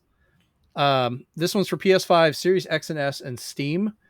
It's a new entry in the Onimusha series with a character I find overconfident and funny at the same time in his ability, which is great because I love an overly comedic samurai. Where, you know, he's got groups of people coming out and he's like, yeah, I'm going to beat their ass. It's going to be great. He turns around and gets that look in his face like, oh God, I got to go. Go ahead, Steven. I'm going to have one good thing and one bad thing to say about this one. Okay. The good thing is they're going back to having real actors.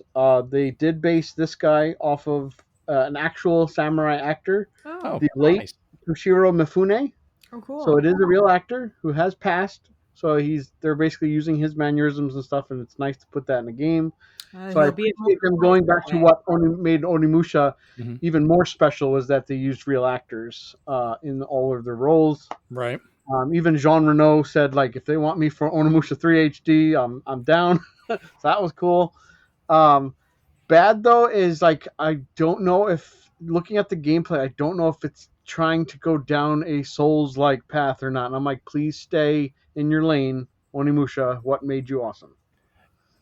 It seemed like it was sticking with some of the older mechanics. The biggest change that I saw is now you can use the environment more. So you can, like, kick up a table or knock somebody into, like, the cloth thing you saw and it wraps over their head. And you're kind of doing the older style combat, but you're also kind of juggling the people around you. Like, you're having to deal with a crowd of them around, which I thought was a great little touch, where they did have that joke of, like, you know, all the enemies coming and you can handle them, and he kind of freaks out and runs off. I don't know. It didn't look as, like, all the dodge and parry of a lot of Souls like it had a mechanic where you're going to have to, you know, Onimusha, you're going to have some stuff where you're doing attacks, but you're kind of using the world around you as you do it. Chase, you look like you wanted to say something. Yeah, I don't think it's gonna be like your typical, like your old school Onimushas, though, where basically like tank controls with a sword. I don't think it's gonna be like that anymore. No, it's gonna be a more modern, like for sure. The Resident Evil remakes, so I'm fine with that. Yeah, that's true. Yeah. Yeah, I think tank controls. I think even Onimusha 2 is going to be getting an option for modern analog stick control. Yep. Like, it's just kind of too easy to do now. I mean, don't get me wrong. Like, in a samurai game, like, you know, an actual, like, samurai games, I don't actually mind there being like a dodge and a parry mechanic, but I do agree with Swan. Like, just don't go so far down the Souls-like road. But yeah, it doesn't need to be Ninja Gaiden.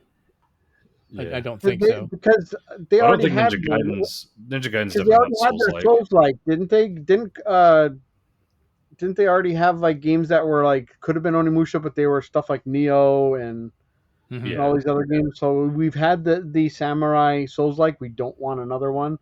It's a thing that will be brought up in the big question. Yeah, my answer for that's probably already been given away. I don't know. I'm excited for this one, and I'm like you, Chase. I'm glad to see some of these old series coming back. So Nintendo, where the fuck is F-Zero? Come on. Hey, don't get me started on that one, bro. Don't get me started at all on that one. I want a Zero, and I want a new Excite Bike. All right. And Star Fox. Maybe, if they can get it right. Oh, don't put all your eggs in that basket. All right, moving on. All right, so this one we already knew about, Metal Gear Solid Delta Snake Eater coming. It's now officially coming August 28th. The game is looking great. I'm so happy with how it seems to be turning out. They showed off the. Is this the first game without? Third game. Without him, really? Without Konami, it's not Konami. No, Kojima. It's the second. Without Kojima, like a proper game though. They haven't done any proper new ones. This is like it's okay. Kojima doesn't make games anymore, so it's fine. This is the first remake they've done without him, other than like the actual like HD collections that they did. And they seem to be kind of getting along a little bit better. So I don't know, maybe they'll work with them on something. But so this trailer was mostly showing off the Snake versus Monkey mode, which was teased in the trailer. This is a PlayStation exclusive mode because Ape Escape being a Sony owned property, they're not going to put it. I want the Xbox version so bad. So this was featured in the old PS2 version. I know I only mentioned that because Rachel, I know you had kind of been like, what the hell is this? Why is this here? Yeah. I think I've said this on the show before. Mm-hmm. The only experience I have with Metal Gear Solid is on the old G4 show Cinematech, where Raiden was flipping around in literally nothing, clutching his bits. Yeah. And it was to the song Sharara Boom Die. That is the only experience I have with it. We have to find that video now because that's great. It's gone. No, it does not exist on the internet anymore. Nothing disappears on the internet. Someone's got it somewhere. Good luck. You can find it. I've tried. I will offer a bag of not expired M&Ms to whoever can find it. Just like if anyone could find videos of the old Adventures of Bob and Steve, the Splinter Cells, I'd also be grateful for that if you guys remember that. But well, moving right Red along. versus Blue, they actually got that's a little side. I meant to put that as a story. They got the rights back. They own it again, so all that's coming back. Oh, amazing! So they might be able to bring some of that. They had a Smosh Resurrection. Yeah, buy you back, okay. Which is great. But apparently the Xbox and probably PC modes are rumored to be having a Bomberman crossover. Oh, it's not rumored. That was shown in the trailer. Oh, it was? I thought it was just a rumor. Yeah, they had a bomb explode on the bottom of the exclamation mark. So if you watch the Xbox trailer on YouTube, and then it shows his silhouette, and I was just like, I wonder who that is. It's not you, Lala, from Space Channel 5. So I wonder if this is going to be on the PlayStation version included along with Snake versus Monkey, or if they are going to have a separate. Yeah, my friend said eventually it should update so they all get the all modes, and I was like, I don't think Sony will allow Ape Escape to be on anything else. So they'll have to change it to something else. Locks down Bomberman. Yeah, I mean, I could see it coming to PC. It makes sense. They should be able to get something on there. I don't know, but yeah, the original version of Snake versus Monkey, Rachel, was pretty funny because there's like a Metal Gear sized monkey you've got to deal with at one point, and you're trying to like sneak through the jungle and shoot him out of trees. Yeah, that spanks his own butt and taunts you. It's as ridiculous as it sounds. This sounds like absolutely bonkers. Oh my god, I'm glad that we're getting back into the bonkers days of gaming. Rachel, and I hope it's in this game too. I won't give it away, but there's one boss that if you change the system date or clock on your system, he dies. Yep. So and you don't have to do that boss fight, and it's one of those like that was brilliant. Yeah, because basically, we won't mention the character. Like old age or something, right? Well, it's meant to be like you save the game, stop playing. You're supposed to come back like 2 weeks later, and you find him dead. And I was like, he's sick, but he's just like, I still want to kill you. But if you're like, well, what if I wait? And then he's like, well, I died. That's awesome. It's such a weird little hidden thing. And now with their little documentary they've been doing with Metal Gear, now I've got a whole new appreciation for Snake Eater because I was just like, big boss is Ariel from The Little Mermaid. Yeah, because she never publicly said who she was voicing or who voiced her then. So. And now she can say it, and it's just so delightful that she can. Well, it's not QCQ, it's Dingleberry. The little fork. All right, moving on.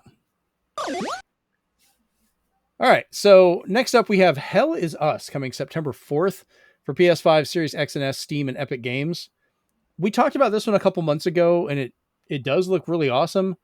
I'm kind of worried that this, once again, is another game that boils down to dodging and parries. Like it looks like a world that would be fun to explore, but I want the combat to be engaging, but not ridiculous. Like you have to have that precise timing because it just kind of like, I can't relax and enjoy a game like that, you know? But I don't know. Looks fun. You know, I think we talked about this like back to me. Say what? Looks like Dead Space to me, so I'm all down for that. Yeah, I can see that. I think we talked about this back like way back in like episode 145 or something. I remember when this game was announced and we were all like, well, this looks interesting. Yeah. So I probably won't play it, mind you, but I will watch people play it. I might give it a shot. Even if it is kind of that gameplay, I might at least give it a go just because it looks like I like where it is and I want to see new games come out into the market. All right. Lies of P Overture coming summer 2025. This is a new DLC expansion that functions as a time-traveling prequel to the main game that explores the Puppet Frenzy, which I guess is the initial battle or war that caused all the problems in this one. I still need to finish watching someone play this game. So just watch Maximilian dude play it. It's so good because he doesn't give anything away, and he gets as shocked as you are with what he finds out, and it's so well done. Okay, I might have to check that out because it seemed like another game that, once again, in the roguelite type, or not roguelite, but Souls-lite, that I didn't know if I'd want to dive into, but it looks like amazing. I own it and I suck at it, but the lore is just so good. It's what you've always wanted. Whenever they try to, redress old fables like Pinocchio, Wizard of Oz and stuff, this is kind of what you wanted them to do, and not just make it dark and everybody has fangs or something. It's like, no, they do it. It's not like the moment that Winnie the Pooh became available. They're like, we got to make it into a slasher film. And like, this is just perfect because you need the original. You get the prequel that way, and they're still working on the sequel, which I won't spoil what that's going to be about, but it's so good. Nice. I don't know. It's one of those that it's become cheaper. I could probably pick it up fairly easily, but I don't want the combat to hold me back, but it seems like a world that will be fun to explore because of like a lot of the stuff they went into. And I like the design of the guy. It's got a heavy feeling of, in terms of some like background lore, it's got a heavy feeling of like Lost Odyssey, where Lost Odyssey had all those miniature stories, and some of them were so sad they'd make you cry. The same thing happened. The same thing happens a lot in Lies of P, because when you realize what's happened to this world, you get to go to a lot of these houses, and you just get to hear through the door, because they're afraid to come out. They talk to you about their experiences, and some of them are like the saddest stories, and you're just like, wow, like this world is dark. Jeez. All right, let's go on to our next confusing game here. Dreams of Another, to be announced, to be released, PS5 and PSVR 2. This is just a super trippy game from Pixel Junk, which Pixel Junk, I love the games they make. I've got a good history of just fun, oddball stuff all the way back on like PSP and everything. But this is about shooting things to create stuff instead of destroying. And it seems to be voxel based for its 3D engine. But like you're using a machine gun to like shoot and make a door and part of a building, but there's some kind of weird combat going on of like people hiding in bushes shooting at each other, and I don't know what is going on. I'm so confused by this game. Did anybody else understand it, or you just kind of look at it? No, I was dreaming of another game. I want to try it on the fact it's Pixel Junk alone. Like, I have enough faith in their games. I've enjoyed so many of them over the years. It seems like it could be they do creative things, but damn, this is a very confusing game. Oh, all right. On to our next one. And this one got some heat from people. Well, can't be a Sony State of Play without another game getting remastered when people really want a sequel to it.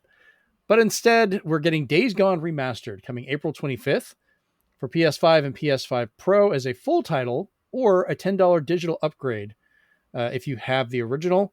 And then PC is getting it as paid DLC called Broken Road for all this. They've updated the game, and the content they're adding, there's now a permadeath mode, an enhanced photo mode, which, okay, don't get me wrong, I was kind of excited about that. I'm a sucker for photo modes. New accessibility features, which never going to say no to those. A speedrun mode, and then a horde assault mode. So go ahead, Steven. And if we know Sony, here's a PSA for everyone out there.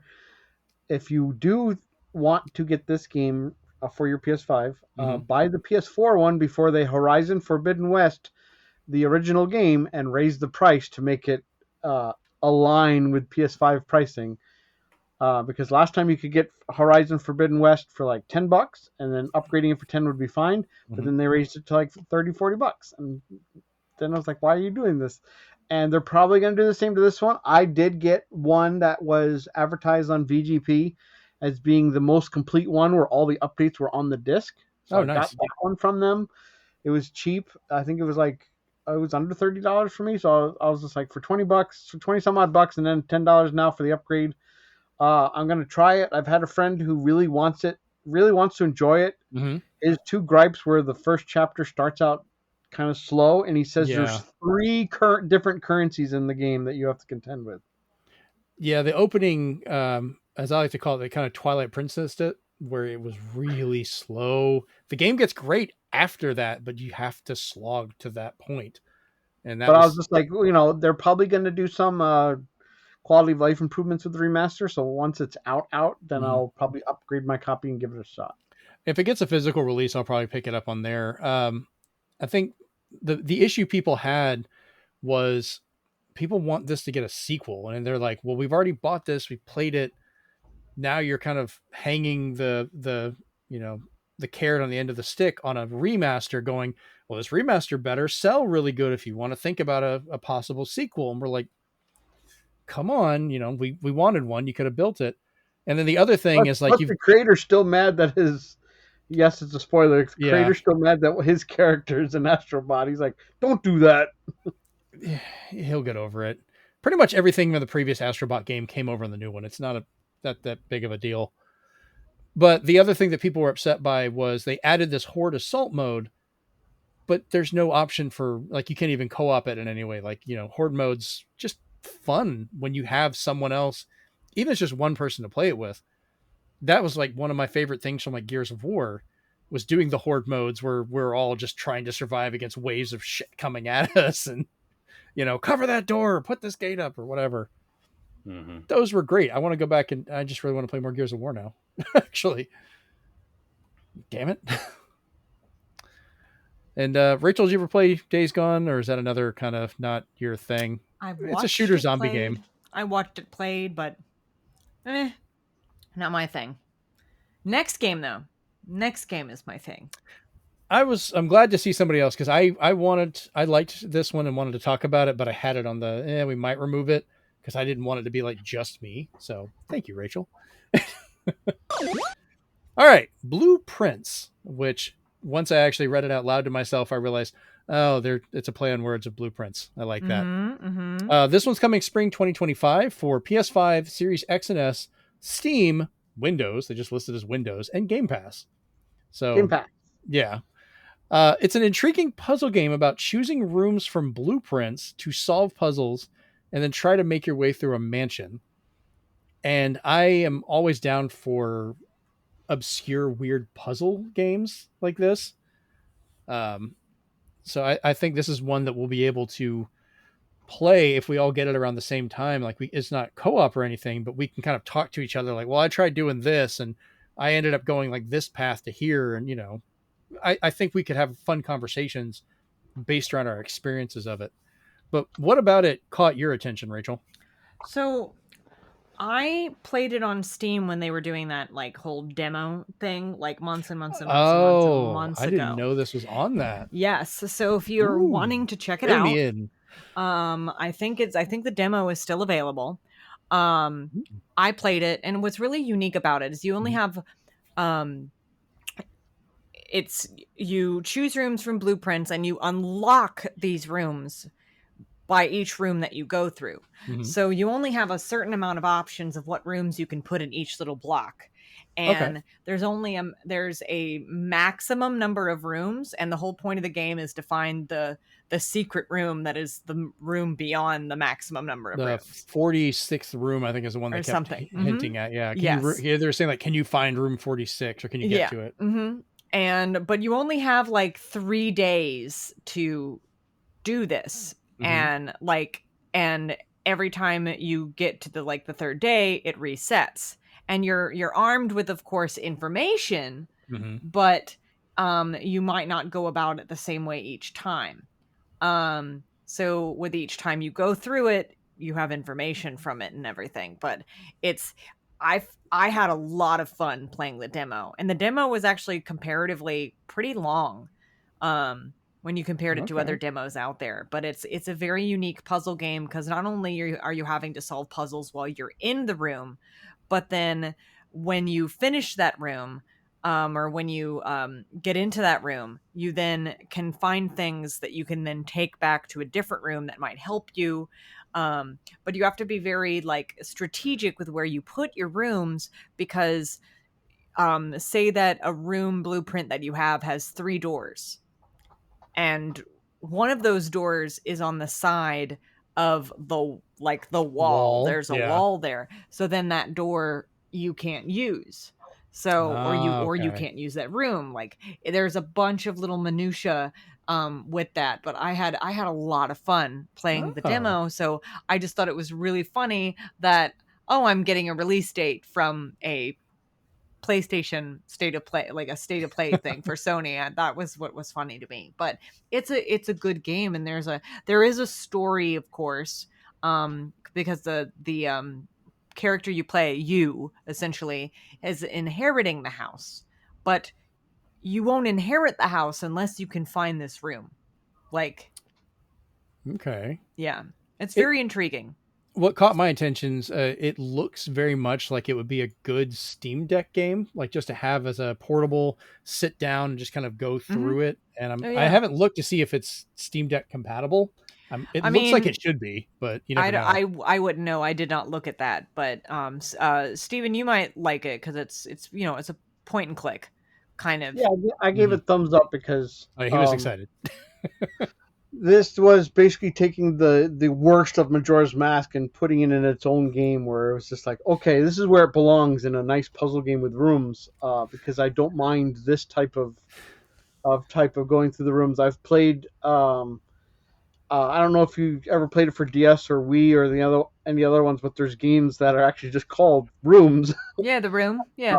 And they did a lot of those where you had to make sure where you were putting stuff because the doors would be blocked and such like that. And they made another one like it as well for PlayStation 5 and Xbox called Pedestrian, where basically all the street signs are animation like stick figures, and you have to, basically manipulate where you can put things to get through the street signs.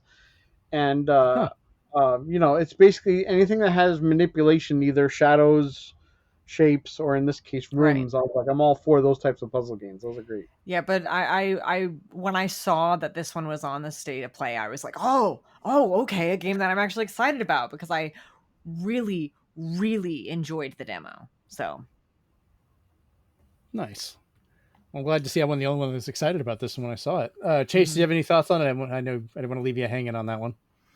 Nah, it's not really my kind of game, I don't think. So I'll probably fair enough. Might watch somebody play it, but not really my because kind. Yeah, that's fair. I really adore a game called Viewfinder, but I want it to be physical because I really want to own that one. And that one, I think even you'd like, Jeremy, because the whole part of getting through the puzzle game is taking pictures and then putting the picture where you'd like that perspective to be. Yes. To create a bridge or to create a hole in something to get through it. And I was like, man, I was like, part of me thinks this will be on Switch 2 because another like wave of indies will come upon Switch 2. So I'm gonna wait it out this year. But if it doesn't come for Switch 2 this year, I'm gonna have to buy it for PlayStation. Yeah, I'm aware of that one as well, and I really wanted that one. I'm trying to look. There was a game that I have on Switch that was about perspective. I just don't remember the name of it right now, but I played it and loved it. Where like you could grab an object, bring it closer, and then let go of it, and it's now giant. Or you could grab it, push it away, and then make it super tiny. Or like as you grab things, your perspective would mess with it. Superliminal. Yes, thank you. Yes, Superliminal is great. Until I found a bug where I could crash the game at any time if I did a certain thing. Like every time I went to that part of the game, I could do one thing and the game would crash. I finished it. Once I learned what it was, I was like, well, just don't do that. Quick aside, really quick in terms of glitches. We found one in For the King 2. Oh no. Where I was the one who initiated going into a cave. But at the end, because the stupid treasure has a chance of hurting you, I died. So now the game doesn't want to progress. So we lost our entire playthrough there. Oh no! We still got to finish the one with me, right? And we're sitting there on the bug, hoping there's a patch that fixes it. Oh, that sucks. Oh man. All right, well, cool. I'm glad at least more of us are excited about that game, so that's cool. All right, let's move on to one I probably don't give a shit about. Abiotic Factor coming summer 2025 for PS5, Xbox, and Steam. It has the potential, it looks like, to be one of those kind of oddball multiplayer type games, but does not grab my attention right away. Like other multiplayer games that we've enjoyed. What was the what was the one where we were dying trying to find stuff to sell? Lethal Company. Thank you. Kind of felt like it might be that, but more of a shooter style. But this is like if this is the Wish version of Lethal Company. Well, it felt more like a first person shooter type of it. more than Lethal Company was. And I don't know, it's neat. Apparently it's already on Steam and it's getting extra DLC, so this is already kind of behind on it. Yeah, I feel about the same way you just yawned, Steven. That's what it makes you feel like on that one. So yeah, we'll just move on from that one. Whatever. All right, Metal Eden coming May 6th. PS5, Series X and S, and Steam. And what caught my intrigue on this one, and hear me out if you guys agree, this feels like, remember how we used to call FPS as Doom clones? This kind of feels like a modern Doom 2016 clone, and I don't mean that in a bad way at all. Steven, go ahead. I had a complete different take because I was in the same boat, and Chris fell for it as well. Mm-hmm. Everybody thought this was Marathon that was announced before, and they were like, "Oh, it's finally gonna get a release date." And then they're like, "Nope, it's some weird game we've never heard of." Yeah, I have no hope for Marathon because that's going to be a live service game. They're not even making it a normal FPS. I'm like, I lost all intrigue on that when they announced that. I don't want any more live service games. Neither do I. But I don't know. The action in this one looked like it could be kind of maybe a mix of Doom 2016 and Doom Eternal with the aerial combat and stuff as well. I don't know. Look like it could be fun. I'm probably not going to buy this like day one. Maybe if it comes out cheaper later on, I'll give it a shot. Chase, I know you're into a lot of the shooters. Did this one intrigue you at all, or you just go, eh? Can't even actually remember which one this is. Yes. I'll be quite honest with you. That is totally fair. Yeah. I get it. Which one? Yeah. I don't. You should check it out. I'll have to rewatch the trailer to see. Yeah, I mean, give it a shot looking at it. Just if nothing else, I'm curious if you kind of felt the same vibes I did when I watched it with that in mind. But whatever. All right. Yeah, this was like Metroid Slime. It was just like, ugh. Yeah, it was all. It reminded me of Metroid, but I was like, it was like if somebody just tried to quickly make it. I don't even see Metroid. It didn't seem like there was much exploration and stuff. It was all just shooting. I saw the spacesuit, and I was like, the way the person's doing this with the gun, I was just like, is this Aaron Sarin or something? Amos Sarin? Gotcha. All right, moving on. All right, Mindseye coming summer 2025. PS5, Series X and S, Steam, and Epic Games. This one, the more I looked into it, kind of had more of an intriguing history to it to me. It's a single-player mystery cyberpunk shooter from director Leslie Benzies, who I found out he helped create the GTA series from GTA 3 all the way to GTA 5, both the Manhunt titles, Red Dead Redemption, LA Noire, and Max Payne 3, up until he ended up suing Rockstar for $150 million in unpaid royalties. You know what? Good for him. Well, he left after there was a settlement where they could not discuss what happened, but he apparently got enough to start his company, Build a Rocket Boy Games. And this is one of the first big titles from him. And just on that pedigree and how the game looked, I kind of want to give this one a shot. It looked fun. I want to see more about it, but it's on my list now. What did you guys think about it? I honestly thought it was Saints Row until they said something. Well, I just learning the history of it, and I'm just going to repeat what I said. Good for him. If you are working for a company like that and you are not getting the royalties that you legally deserve, good for him. I mean, that man helped make like the friggin' Dragon's Hold for Rockstar. Yeah. All 3, 4, and 5 for GTA, both the Manhunts, which weren't as popular, but Red Dead Redemption sure hit. LA Noire did pretty good. Max Payne 3 did pretty good. And if he was instrumental in that process and he deserved, he was like directors, producers, and so forth. Good for him. Chase, did you remember this one at all? Or yeah. I didn't mean that to sound that bad. Yeah. No, it looks interesting. I might give it a shot. I'm not sure. I like the cyberpunk idea of it where, these soldiers have those implants and people are messing with them to make them forget things or to do things they're not supposed to. Have you guys ever heard of a movie called Upgrade? Yeah. Yeah. God, it's a creepy ass movie. I love it. Just love it. But it's a guy that's paralyzed who has an AI chip installed in his spine that lets him move, but also can take control of his body, and it gets really dark.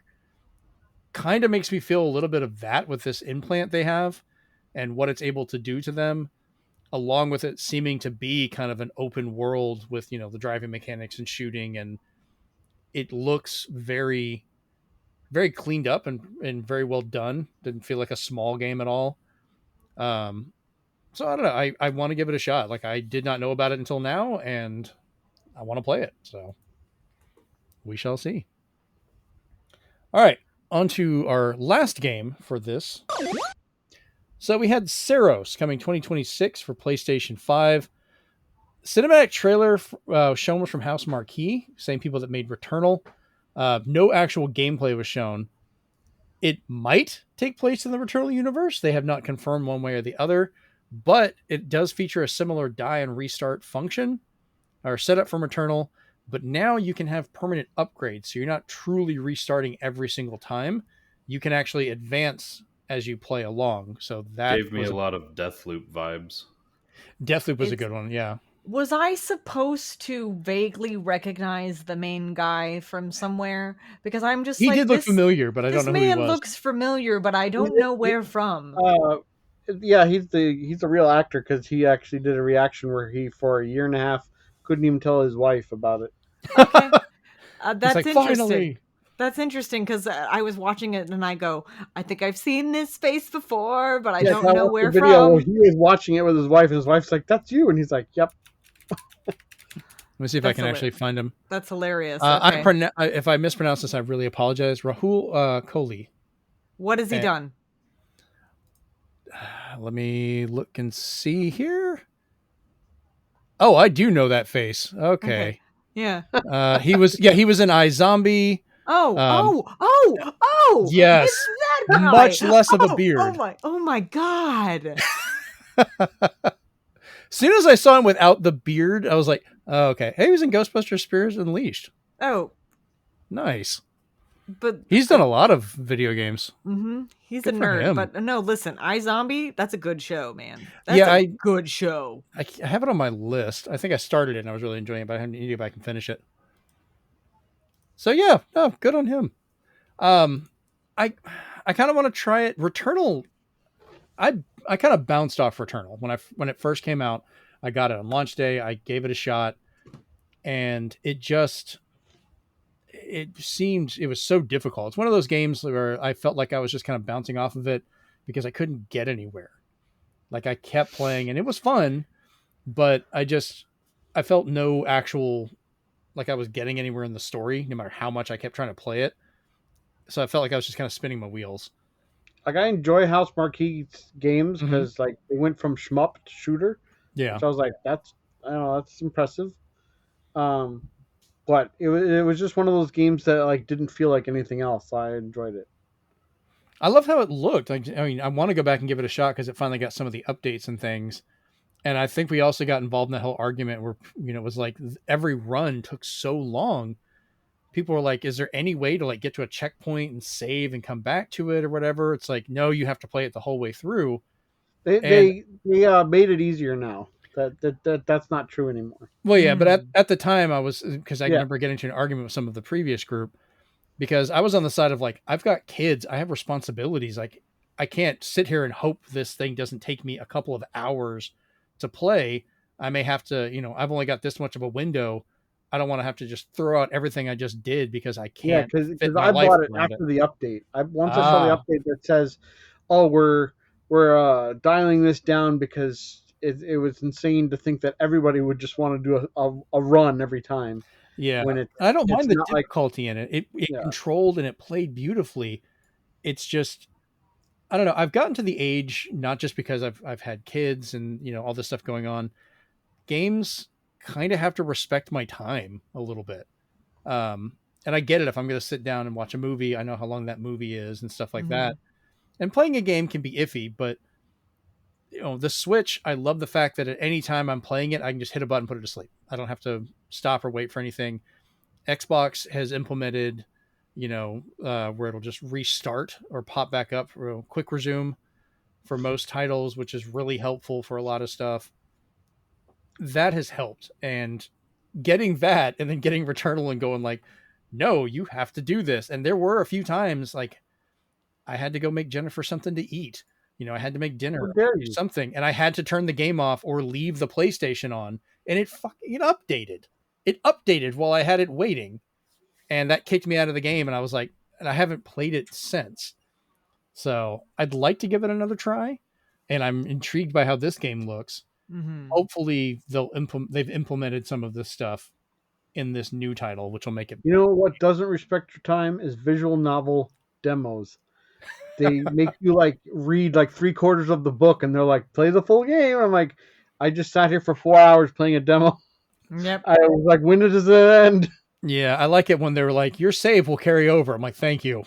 I'm like, so you mean I'm going to play most of the game through this visual novel demo? You shouldn't be giving me this much of the book to read. No kidding. All right, so we'll jump into our last little bit for this. Real quick, we'll just do as we usually do a letter grade for this PlayStation State of Play. Chase, let's start with you.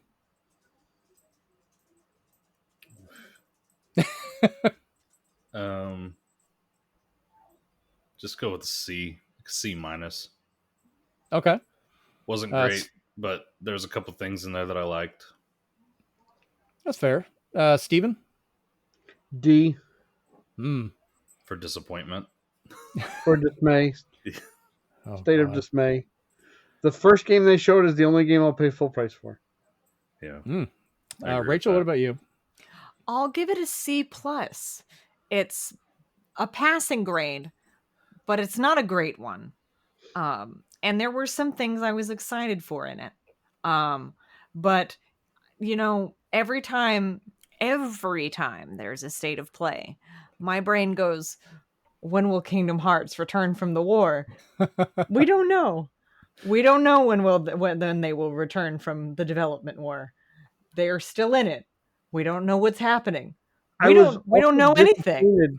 I was also disappointed that they didn't really give us a one more thing that was worthy. They were just like a new IP-ish for the one more thing. Yeah. Listen, I will tell you, half neat, but like I think like 40% of the people who watch the State of Plays are just like, will we see Kingdom Hearts at this? Because that's all my social the other media half was said. like, is that the Sony version of like what characters coming to Smash Brothers now? It is. The other half was Bloodborne. Everybody was just like, well, with all the takedowns, and it's the 10th anniversary, surely Sony cares about Bloodborne. No. The irony in the fact of how many games they remaster or redo, you think they would frickin' redo that game. I will tell you, there was some like article that came out with some old interview with the Tetsuya Nomura, and he's already got the ending plan. Man knows when he's going to retire.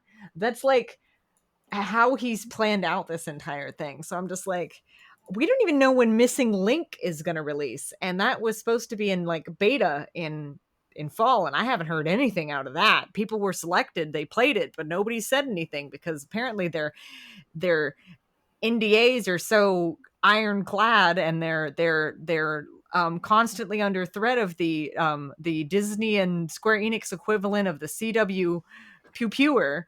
So yeah, but Lord. I don't know. Like, We'll have to see.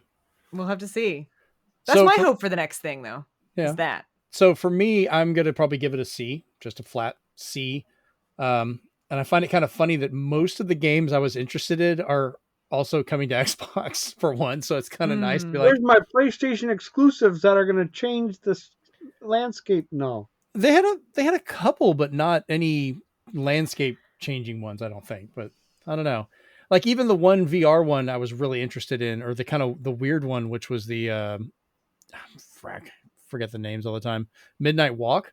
I was really happy to see it's like, oh, it's Steam and Steam VR. Cool. I'm just going to get it on that then. Like, yeah, I kind of want a physical, but at least I get to play it in VR without having to buy a new piece of equipment. So who knows? All right, let's move on to our next actual news story. Hey, we've got more Switch 2 stuff because there's patents, which are showing new patents are showing off new and old features, which is kind of nice.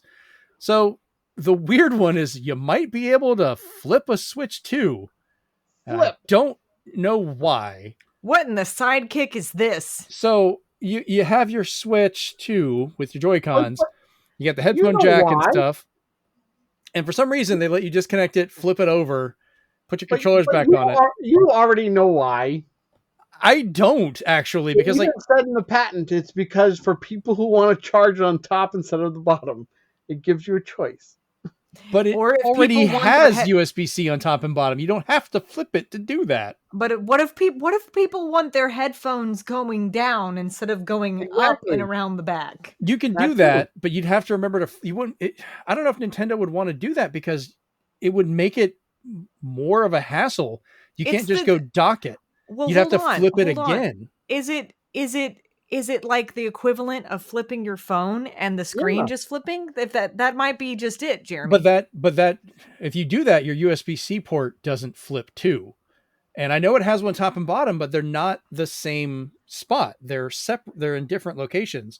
So you can't just flip it without moving the Switch around to dock it. We will know everything April 2nd. Yeah. I'm not saying it's not going to be unreasonable. And I even looked at it like if it's magnetic, it's really easy to have that fit in. And it also made me realize you could technically flip the controller. So you could use 2 left Joy-Cons or 2 right Joy-Cons to change where your analog sticks are at if you wanted to, possibly. So I don't know. That could be an interesting use of it, maybe.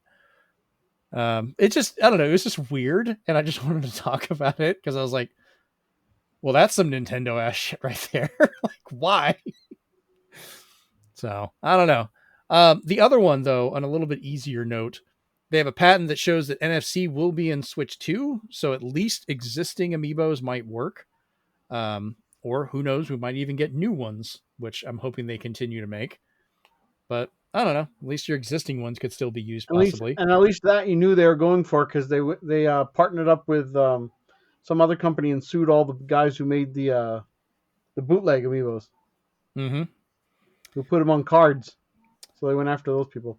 Yeah. But like I said, they probably want to continue supporting those because of other, we've got certain existing amiibos that are still being made at different places. And we've got, for ones they got. And then there's also, hopefully we'll get new ones coming out at some point as well.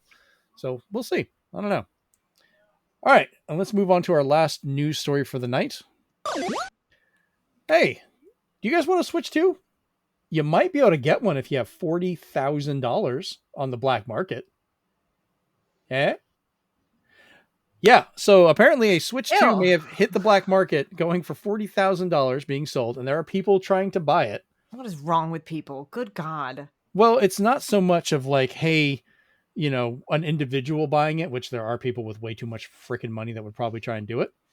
But listen, if you have that much money to spare, why don't you just give it to people? That's just nuts. Well, it's also like you do know Nintendo can remotely brick your console, right? Yeah. Well, even with that case, I think part of it is this would be some companies trying to get it because they would have official release hardware so they could make sure all their accessories fit the hardware. So a company buying it for that much, being able to guarantee their stuff and being done that fast, some of them might quietly try and do it on the side. An individual? Yeah, that's pushing it. That's a lot of damn money. Just I keep saying people have done dumber shit. If you have that much money to spare and you're just basically just throwing Go feed it away, people. Give it to people. Give it to me, actually. Yeah, what does that get you? The 50-yard line on the Super Bowl? $40,000 would pay off my car and then start a chunk of our house. Right now, if you want the shittiest tickets for WrestleMania, it's like $3,000 to $2,000. Oh God! And it was $6,000 to get shitty seats for the Super Bowl. So pay up. God. I don't know. So let's look at it this way. So if it's $40,000 on a Chinese black market, what would be the the equivalent cost in New Zealand, Chase? How much would they try and charge for it there? Would it be a down payment on a house? Probably pretty close. I'll be well over 40,000 probably. I don't actually know what the I'm just being sarcastic. Come on, Google. It would be the price of a PlayStation 5 Pro disc drive. Okay. Probably easier to get a hold of, apparently. I'm not shocked by this point because Nintendo is trying so hard to stop the leaks and failing terribly for some weird reason. Although nobody's allowed to announce a Switch 2 game yet, so we'll see. I thought they were. I thought that was the whole purpose behind them announcing it. But yeah, That's why we got excited. That's why we got excited when the Marvel Rivals director was just like, "We have conversations to bring the game to Switch 2," and I was like, "That's the closest we've gotten to an announcement." So let me, while he's looking that up, because I was joking, but he's going to actually look up the answer. It's great. It's worthless. The Chinese yuan is only worth like 0.24 New Zealand dollars, so it's actually only like 9.6K over here. So if they're asking for 40,000 US. Oh, 40,000 US. It's coming from China, yeah. That's quite different. He's like, hold on, let me do some more math here.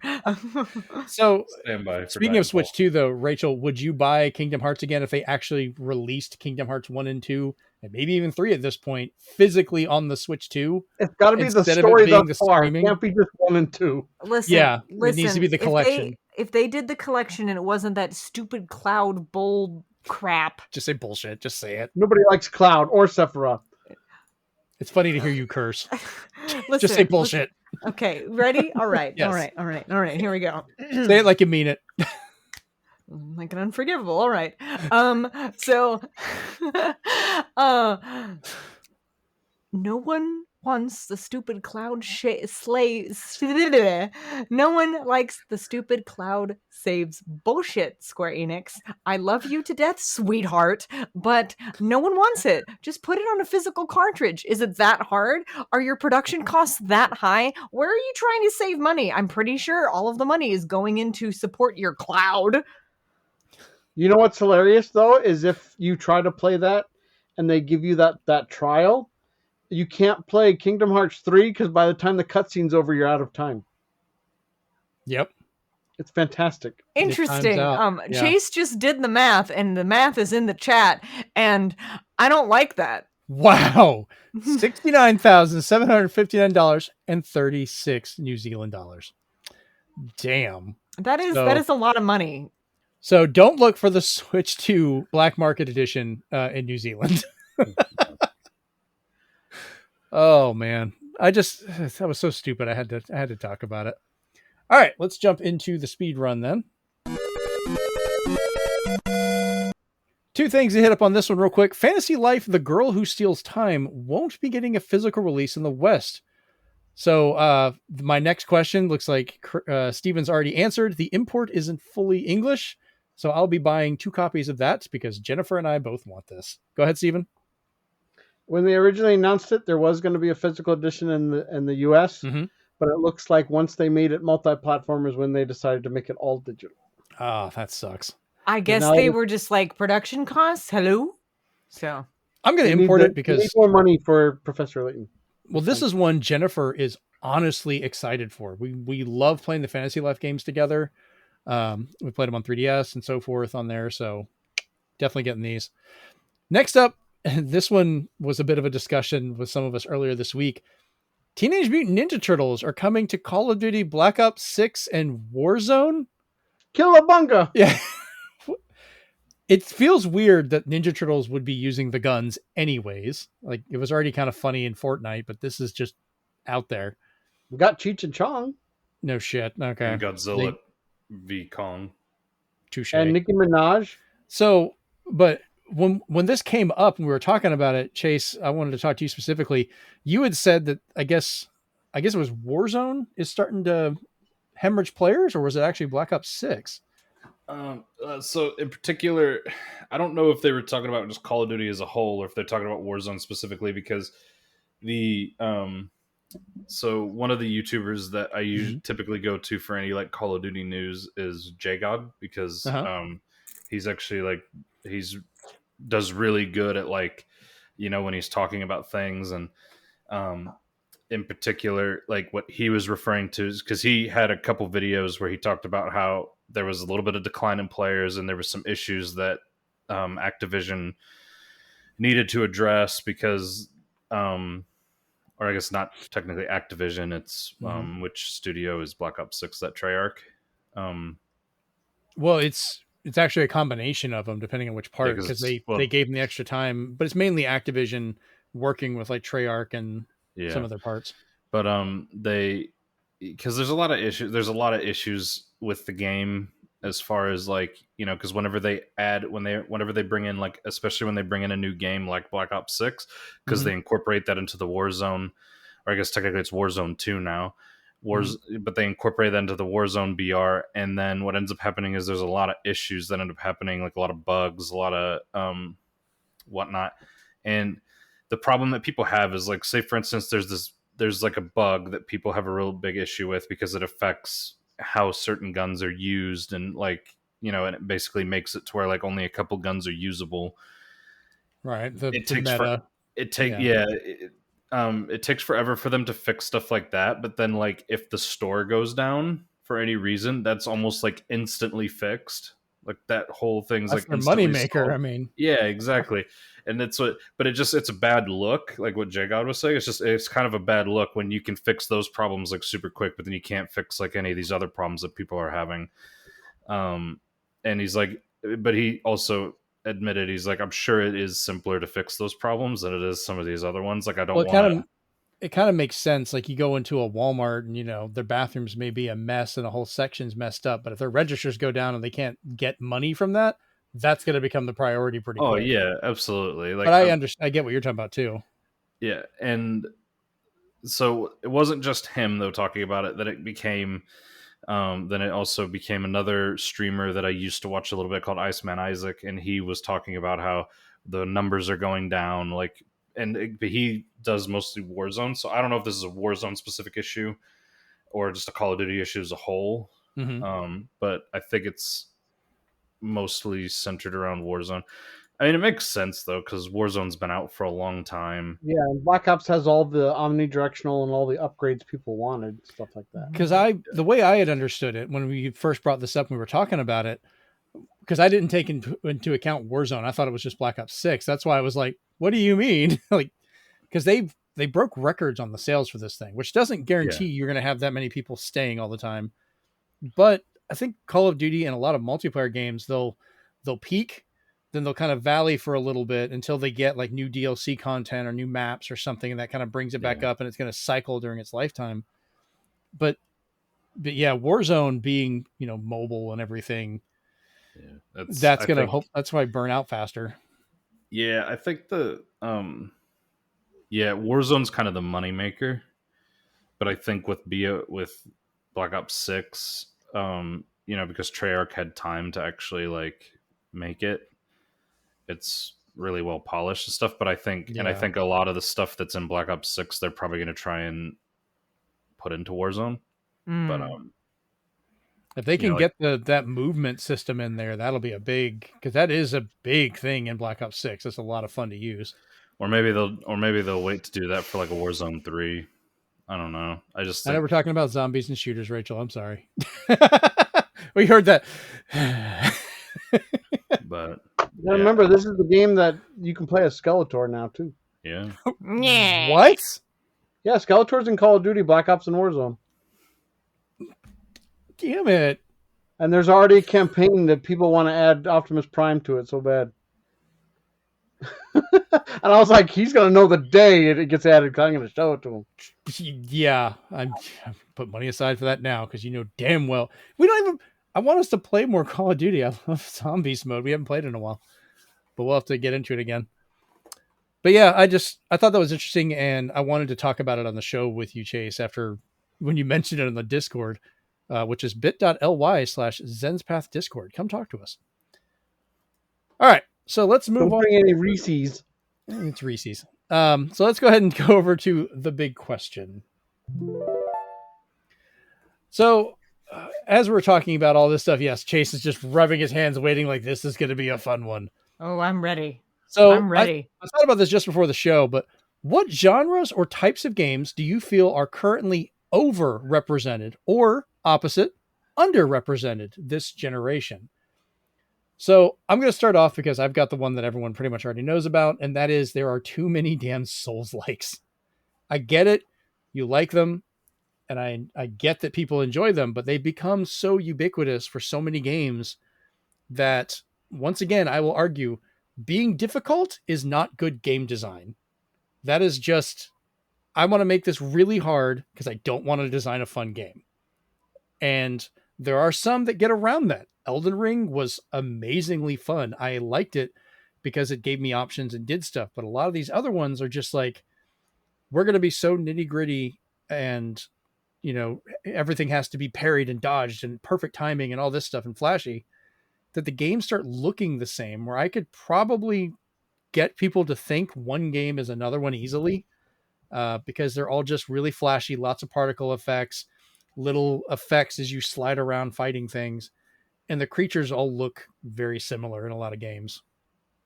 So I think that's kind of overdone and needs to be kind of toned back a bit so other genres or other types of games in that type can kind of come out a little bit better, I believe. So yeah, that's my part of it. Chase, because I know you're just chomping at the bit to say something, I'm going to let you go next. I think I would probably agree with the Souls like games, because yeah, I think, but like, I don't know, it's a personal thing. It's not. I'm not saying that it is a everything's personal bad thing. for It's everyone. very subjective. Yeah, 100%. I think the problem with Souls-like games is you have this issue of, you're right, like some of them they require like such specific timing that it's just like, oh my gosh. And then like in some of the enemies, it's all about trying to like figure out like timings, like patterns and stuff. But you know, like, because I've liked Souls, like some of the Souls like games, like I said, like I played Wolong, I played the first Neo is a good example. So like Wolong's a game that I liked. I actually finished it and I actually want to get the DLC to continue it. But then like Neo is a good example. I played the first Neo, couldn't even get past the first boss, so I just said, okay, I'm not even gonna play this anymore. Liza P is another good one. I couldn't even get past like the mid boss. Like I was just like, no, game's garbage. I'm not gonna play that. So I think, yeah, I think Souls like is definitely a good one. Underrepresented genre, I think, that's a tough one for me, because I think puzzle games can be kind of underrepresented a little bit. But I'm really particular about my puzzle games, because the last puzzle game that I really enjoyed was Catherine. That was an interesting one. Yeah, that one got a good Switch port too, didn't it? It did. Yeah. But another overrepresented, or at least how I used to feel, and I kind of still do to a point, but another overrepresented one. It's not really a genre, but like, not every game has to be open world just because we have these really powerful consoles. Like, it doesn't, like, not every game needs to be open world just because, like, yeah, I think that's the problem, is like all these consoles had all this power, and like there was a while there were like so developers were like, well, what do we do with all this power? Oh, let's make a big open world. It's only an open world game is only good if you have stuff to fill it with. And a lot of times, even though I love open world games, that's like one of my primary genre, but like, if you want it open world, make it properly open world, make it have a lot of things to do, have a lot of things to see, have a lot of stuff in it, because otherwise it's just going to look like a barren wasteland, and it's just going to make people sad. Yeah, I think Breath of the Wild and Tears of the Kingdom did a pretty good job with that. There were parts that were barren because they were meant to be, but the game felt alive, like just it's little things running around. Being purposefully barren in parts that it needs to be, that's fine. But if you just wanted it to be open world just to have that tagline on there to hopefully sell more games, that is not why you make it open world. So I agree with you on that, Chase. There was a good example of where it was done right. Was Swan and I were sitting watching a now dead E3, and they said that they're making Ghost Recon open world, and Swan and I looked at each other and were like, what the fuck are they doing? What do you mean? And then like we tried the demo, or we tried the beta, and we were like, "Oh, this is what they're doing," because the Rebels just did God's work one game. We were like, "Yep, we're in with Wildlands." But yeah, Then they ruined it with Breakpoint. I don't say they ruined it. It's just a bad They took the complexity, the UI, and they turned it to 11, and I was just like, no, I can't just ease into the game like I did Wildlands. There's just too much to worry about. The maps look like a Jackson Pollock painting, and I was like, what is this? There's too many different. Wait, did you say icons. Pollock and Pollock? Yeah, Jackson Pollock. Yeah. Pollock. Huh. It's actually pronounced Pollock. Yeah, it's Pollock. Okay, Reese's. Well, I mean, that's the guy's actual name is Anyway. Jackson Pollock. The only argument I'll make with that one called Linux, but everybody calls it Linux because they're weird. The only one Too argument brute. I'll make with that, yeah, well, sorry, go ahead, Chase. is with the Breakpoint one. I like Breakpoint's engine. I thought the game looked better. What I didn't like was the story. I think it had a failing with the story because the story became like it wasn't very grounded in realism, and so people were just kind of like, so people just couldn't really get behind it. But the high point was getting hunted by the Terminator. Yeah, that was fun. Well, no, it still didn't beat the Predator though. The Predator DLC in Wildlands was something special. Yeah. Oh Lord. All right, so before I pick the next person, I have to say, Steven, your cat looks freaking comfortable as hell. Yeah, he's never ever. He's falling asleep. He just. I've tried testing him because usually he only sits in here like 5 minutes. That cat is straight up asleep, and I think he was like dreaming because he just jerked. That's adorable. He is just absolutely just Cloud9 comfort right now. I thought he was gonna want to get off because I made the joke as soon as you said flip upside down. I flipped him upside down. He's like, "No, I'm ready for bed." Well, so we don't disturb that cat. Rachel, I'm gonna choose you next. Give the cat a little bit of a break. Y'all already know kind of what I'm gonna say. Yeah, but we want to hear it. I think an overrepresented genre in gaming, and I've always thought this because they're everywhere. They are literally everywhere, and not just Souls-like. Now I do think Souls-like is definitely overrepresented, at least in the last couple years, because that's all anyone ever puts out is that. I think the first-person shooter genre is very overrepresented because it feels like there's like 6 of them a year. But here's the thing. It's a personal thing. I get it. Thing. So don't shake your heads. It's a personal opinion. I will shake my head to that every time. Yeah, it's mainly because I don't like them.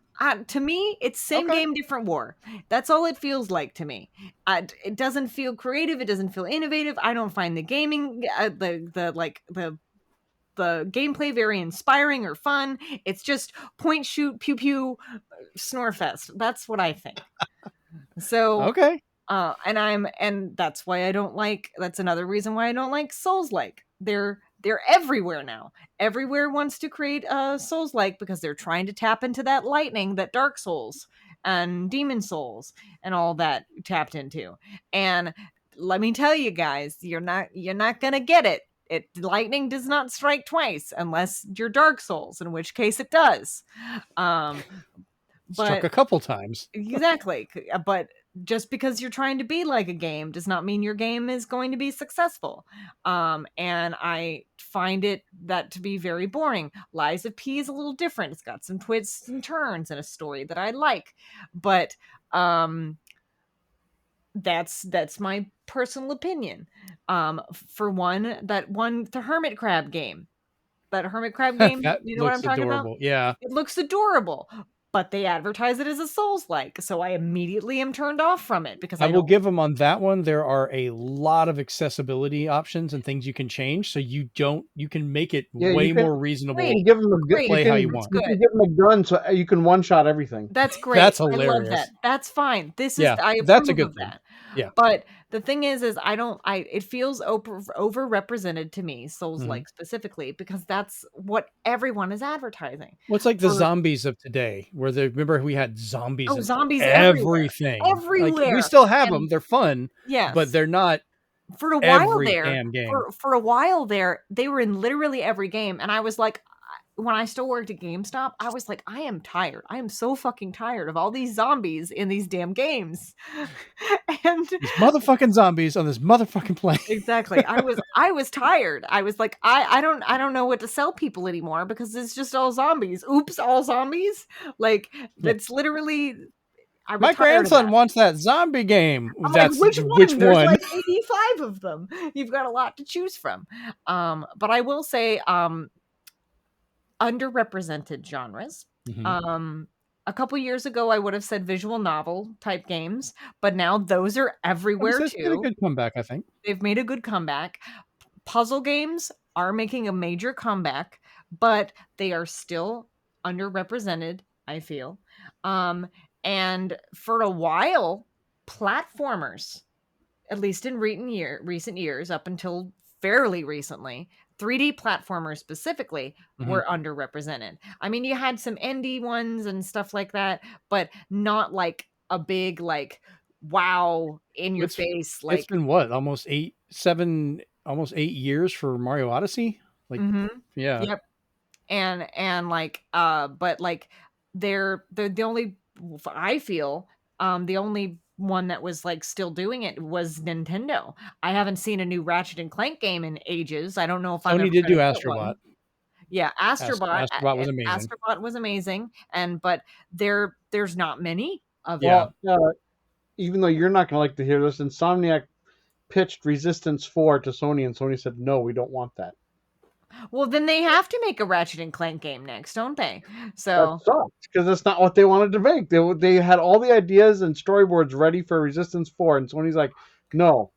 Oh, well, like, I don't know. And like, no, and I was like, don't pigeonhole them into making another Ratchet and Clank. Yeah, if they're worked up to do one, let them do that, and then they'll come back and be refreshed and ready to do a good Ratchet and Clank. Where they can put their heart and soul into it. Resistance fans have been begging for a game forever. As much as we like Breath of the Wild and Tears of the Kingdom, we all know that Onoma was pigeonholed again into making that into a Zelda game because he had all these ideas, and then Miyamoto and staff were just like, why don't you just put that into a Zelda game? And he's like, but I don't want to be known as the Zelda guy. Well, too late.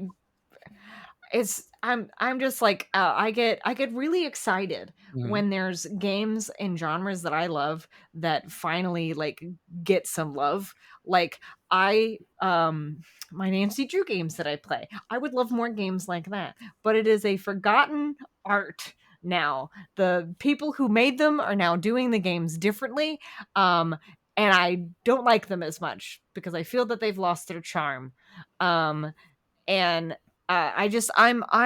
I hope that this year and next provide more games in underrepresented genre, because I feel that they smaller genres deserve a little more love right now. Agreed. All right, so real quick before I get to you, Stephen, on that, I didn't actually ever say anything about an underrepresented, and since everyone's doing one, I thought of two that I would like. So yeah, one of which is the light gun shooter. We have technology where you can do modern ones if they're designed to work with, either a sensor bar or the actual displays, because it was all just programming, to do that.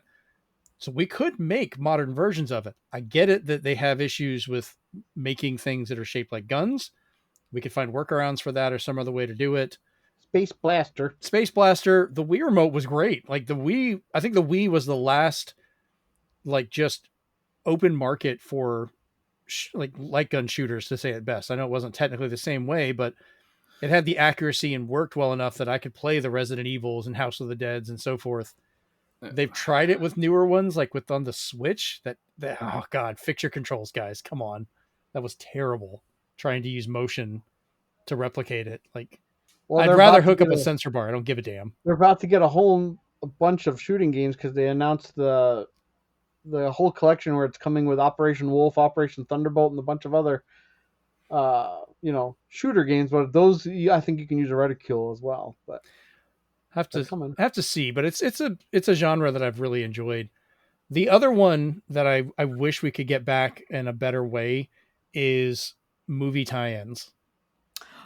because my god, like yes. it's become so much tied to cell phone or mobile gaming and so forth because it's cheaper and easy and they can cycle it through. But like, yeah, some of them sucked, but some of them were really fun. And I liked having those weird tie-ins for games.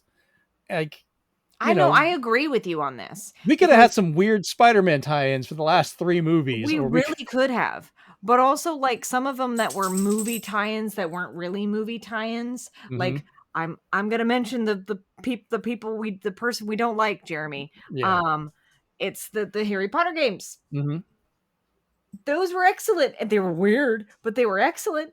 And they were awesome. And that's not really a thing anymore. And I think I can look over at my my shelf here, and at least 20% of my games, or used to be, I think some of them are gone now, but a lot of the games I grew up playing were the weird movie tie-ins. Like, they were fun. And some of them were terrible, and I'm fine with that. Like, I went back and I was playing like the one for Iron Man I picked up for 360. And I was like, it is so terribly acted. The problem with those is that they're nowadays, they know it's cheaper to just give you the movie tie-ins with DLC. Yeah. Even like you can play as you're going to be playing the, mark my words, just give it a couple months. Mm-hmm. They'll announce the movie DLC for Fantastic Four for the Fantastic Four that are in the game. They'll show up in Fortnite. And then they already have it where if you want to be the Spider-Man from the PlayStation games, you can have that in Marvel Rivals. Mm-hmm. So, and I get that. That's just, but I'm glad of your reaction, Rachel, to that one, because like some of those movie tie-ins were just great. And we mentioned this, I think, recently. The Mummy Demastered was the last one that was like made, released. Fantastic. It was absolutely phenomenal. It was like the best thing to come out of the movie that did not do so hot. But yeah, that was the underappreciated one for me. All right, so Steven, go ahead with your answer, please. I got to put down the cat for this one. Oh, the cat was so comfy. This is why I waited. I wanted to give him comfy time. Okay. Hey, CEOs, do you need to downsize? Do you need to maybe lay off a few 100,000 people, maybe close a studio, but you don't know what to do? I have 2 words for you: hero shooter. If you want something to fail, come out with a hero shooter, because if you can't donate a huge budget to it, and if you don't have characters that are either instantly recognizable or have lore behind them, you're dead in the water. You're Concord, you're whatever that card jacked game was that the cards did stuff. That was exciting for a few seconds. Did that release? I thought we were still waiting on it. Whatever we skipped from the State of Disappointment, the Splitgate 2. Oh boy, that's going to be fun as eating a Reese's. Splitgate 1 was fun. I played Splitgate 1. We really affected him with no one's ever been excited about a hero shooter anymore unless it's got something huge behind it. So you have Overwatch that is crashing and burning now, trying to go back to Overwatch 1 with loot boxes and 6v6. But then you have Marvel Rivals who's thriving because it's like, no, we have established characters, so we don't have to worry about. We just bring out these different skins and we can play around with it, and everybody loves it. So that's hugely overrepresented. And while we're on that train, there's keywords you listen to in these presentations that already tell you that the game's going to be trash. And usually, if they say a game changer, or if they say, I can't wait to show you more, I'm like, well, that's because you didn't show us anything. You showed us a cutscene. You didn't show us gameplay. So I can't wait to show you more says the game's not even remotely finished yet. So don't give me those things when you're talking about your game, because I'm not, it's overrepresented because it's one of those keywords. I forget what they call them, but it's just like it tries to get everybody pumped. And I'm like, it's not going to work. I think the only time if they go in and say like, we want to show you more later is like, if it is like, hey, this is our first time showing it to you, we can only do a trailer, and they're doing, I get that. The first look. But right.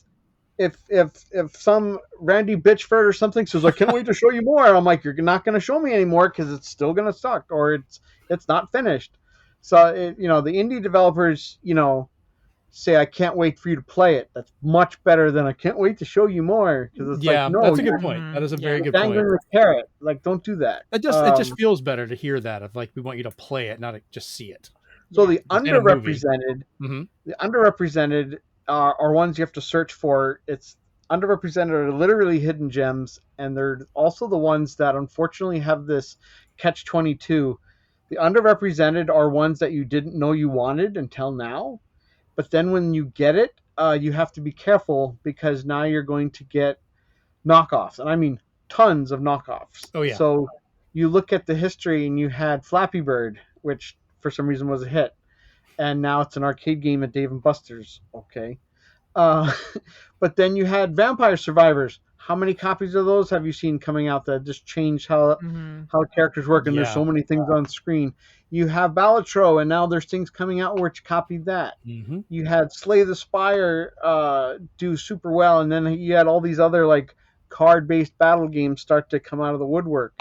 So it sucks because some of the most underrepresented games get inundated with clones that maybe you do want one that's a spiritual successor. You know, there are good survival horror games out there that I wish there was more of because I like the Resident Evil style, Mm-hmm. and there hasn't been too many out there that are really good. A lot of them seem to be cash grabs. So it sucks because as soon as you see a game getting super popular, you're like, I better play that one because one, it's underrepresented, and two, it's about to get flooded where you're not going to know which one's the original anymore. Yep. And it's sad because like, you know, I played Backpack Hero and I loved it and I still do, but then they had other ones come out that made it like a battle game instead of like a roguelike, and I was just like, what are you trying to do? Are you trying to find the next big thing? Because you should be trying to make something fun, not just throwing stuff at a wall and seeing if it sticks. And that reminds me of the old days of gaming where regardless of movie tie-ins, it was the fact that Game Boy Advance games and such, because of their limitations, they had to make a game differently. Yeah. So you didn't get the same game on every system just looking worse or running worse. They were like, we're going to give you a different game. So for some reason, Ghost Recon on Wii is a 2-player split-screen co-op, almost like a buddy shooter, along the lines of like Army of Two that plays nothing like the other Ghost Recons. Really? And you're like, wow, what the hell? And then you play Ghost Recon for 3DS, and it's an XCOM clone. Like, you like hearing these things. It's something completely different. What you don't do is Warriors Abyss because nobody asked for that. Because nobody said, I want my game to be a mobile game. That's fantastic. No, don't do that. Yeah, you want to talk about an overrepresented genre? Roguelites are getting up there now too. Like, I don't mind if they put them pop up a dime a dozen. If those roguelikes go into other categories because that can sometimes work. Mm-hmm. But don't make Balatro that is technically a roguelike. Don't put that as your tagline. Like, you want to play a supermarket roguelite? I'm like, no, I don't. Agreed. It's definitely pushing the amount that they get made. I think we're still seeing. I think the difference is, Chase, for roguelites, we're still seeing some creativity in the field. I mean, if that kind of makes sense, like it's not directly copying every single thing, but we're at least seeing some creativity there. No. But anyway, like just to hear Andrew Wilson say like Dragon Age didn't do very well because it wasn't a live service game. I was like, no, nobody likes live service games. Nobody wants a shared universe if you're just kind of nickel and dime everything. Yeah, I think we'd all agree live service games should be on the, overrepresented just because existing for those. Like very limited. Ubisoft's MO, games as a service, gas that's running out of gas. Yep. Because I mean, there's no way like, okay, so games as a service can be fun. There are good ones out there that are enjoyable, but they are limited on how many people you can actually get to support it. There's just, you burn out because you have so many games being made that not everybody can consistently get enough people because the few gems that made it have the market there. So yeah, it's weird because it's kind of like what people have said about movies. There really isn't any like raunchy comedies or weird comedies that come out anymore that kind of click with people. Mm-hmm. Yeah. It's a different landscape, and it sucks because you could mention all these comedies back then that you like, or buddy comedies or stuff like that, and you're just like, man, you don't want a sequel, but you'd love for them to just somebody to make another type of genre like that. But it's super underrepresented because you just don't get that anymore. Yeah, I had with all the stuff I've been redoing the game room, we ended up setting up shelves for some of the ones that got cleared in here. I set them up in the living room, and we finally got all of my movies out and organized them, like almost 1,000 movies we've got set up in there now. And I'm like, well, damn, my kids are old enough. I can recommend any of these to them now. They're all adults. I can just, so I'm like, yeah, you guys need to watch Old School. You need to watch Stir Crazy, which is a really funny one. Here's Blazing Saddles. Here's all these movies that you could not watch as children. You can watch them now. You should watch them now. Don't let your sister see these. Here's the good RoboCop, which we have, yes, which is great. I mean, I went through and I was just pointing out movies like you got, I'm explaining them to him, and Jeremy's just telling him the stories of what they are. He's like, they did what in that movie? Like, he's like, just blows his mind of what kind of crap has been made into movies over the years. But I'll have to come back with stories of how the kids handled those movies. It'll be great. But I agree, it's definitely needs to be done. All right, well, I think that is a good ending for that one there. All right, well, so you can find the podcast in the audio form wherever you listen to your shows, and video version over at YouTube at our channel, Zenspath COM. Both can easily be found over at zenspath.com/podcast as well, where the new episode in both video, audio, and our shorts all show up there, easily to find. Leave us a review if you can to help us grow. Like and share the show with others, and leave us a comment on YouTube to tell us how you feel about the show, and maybe answer the big question yourself to let us know what you feel is overrepresented or underrepresented genre in gaming right now. You can talk to us directly over on our Discord, I mentioned earlier, as the easiest way to find us and chat with the latest news and happenings. With, once again, the link for that is bit.ly, it's bit.ly/Zenspath Discord, ZENSPATHDISCORD. All right, this has been episode 161 of the Zenspath Entertainment Network Podcast, and we're out. Peace. It's pronounced Reese's. It's Reese's. Reese's. Hush you. Yeah, hush. Also, it's Weewa Hitchka.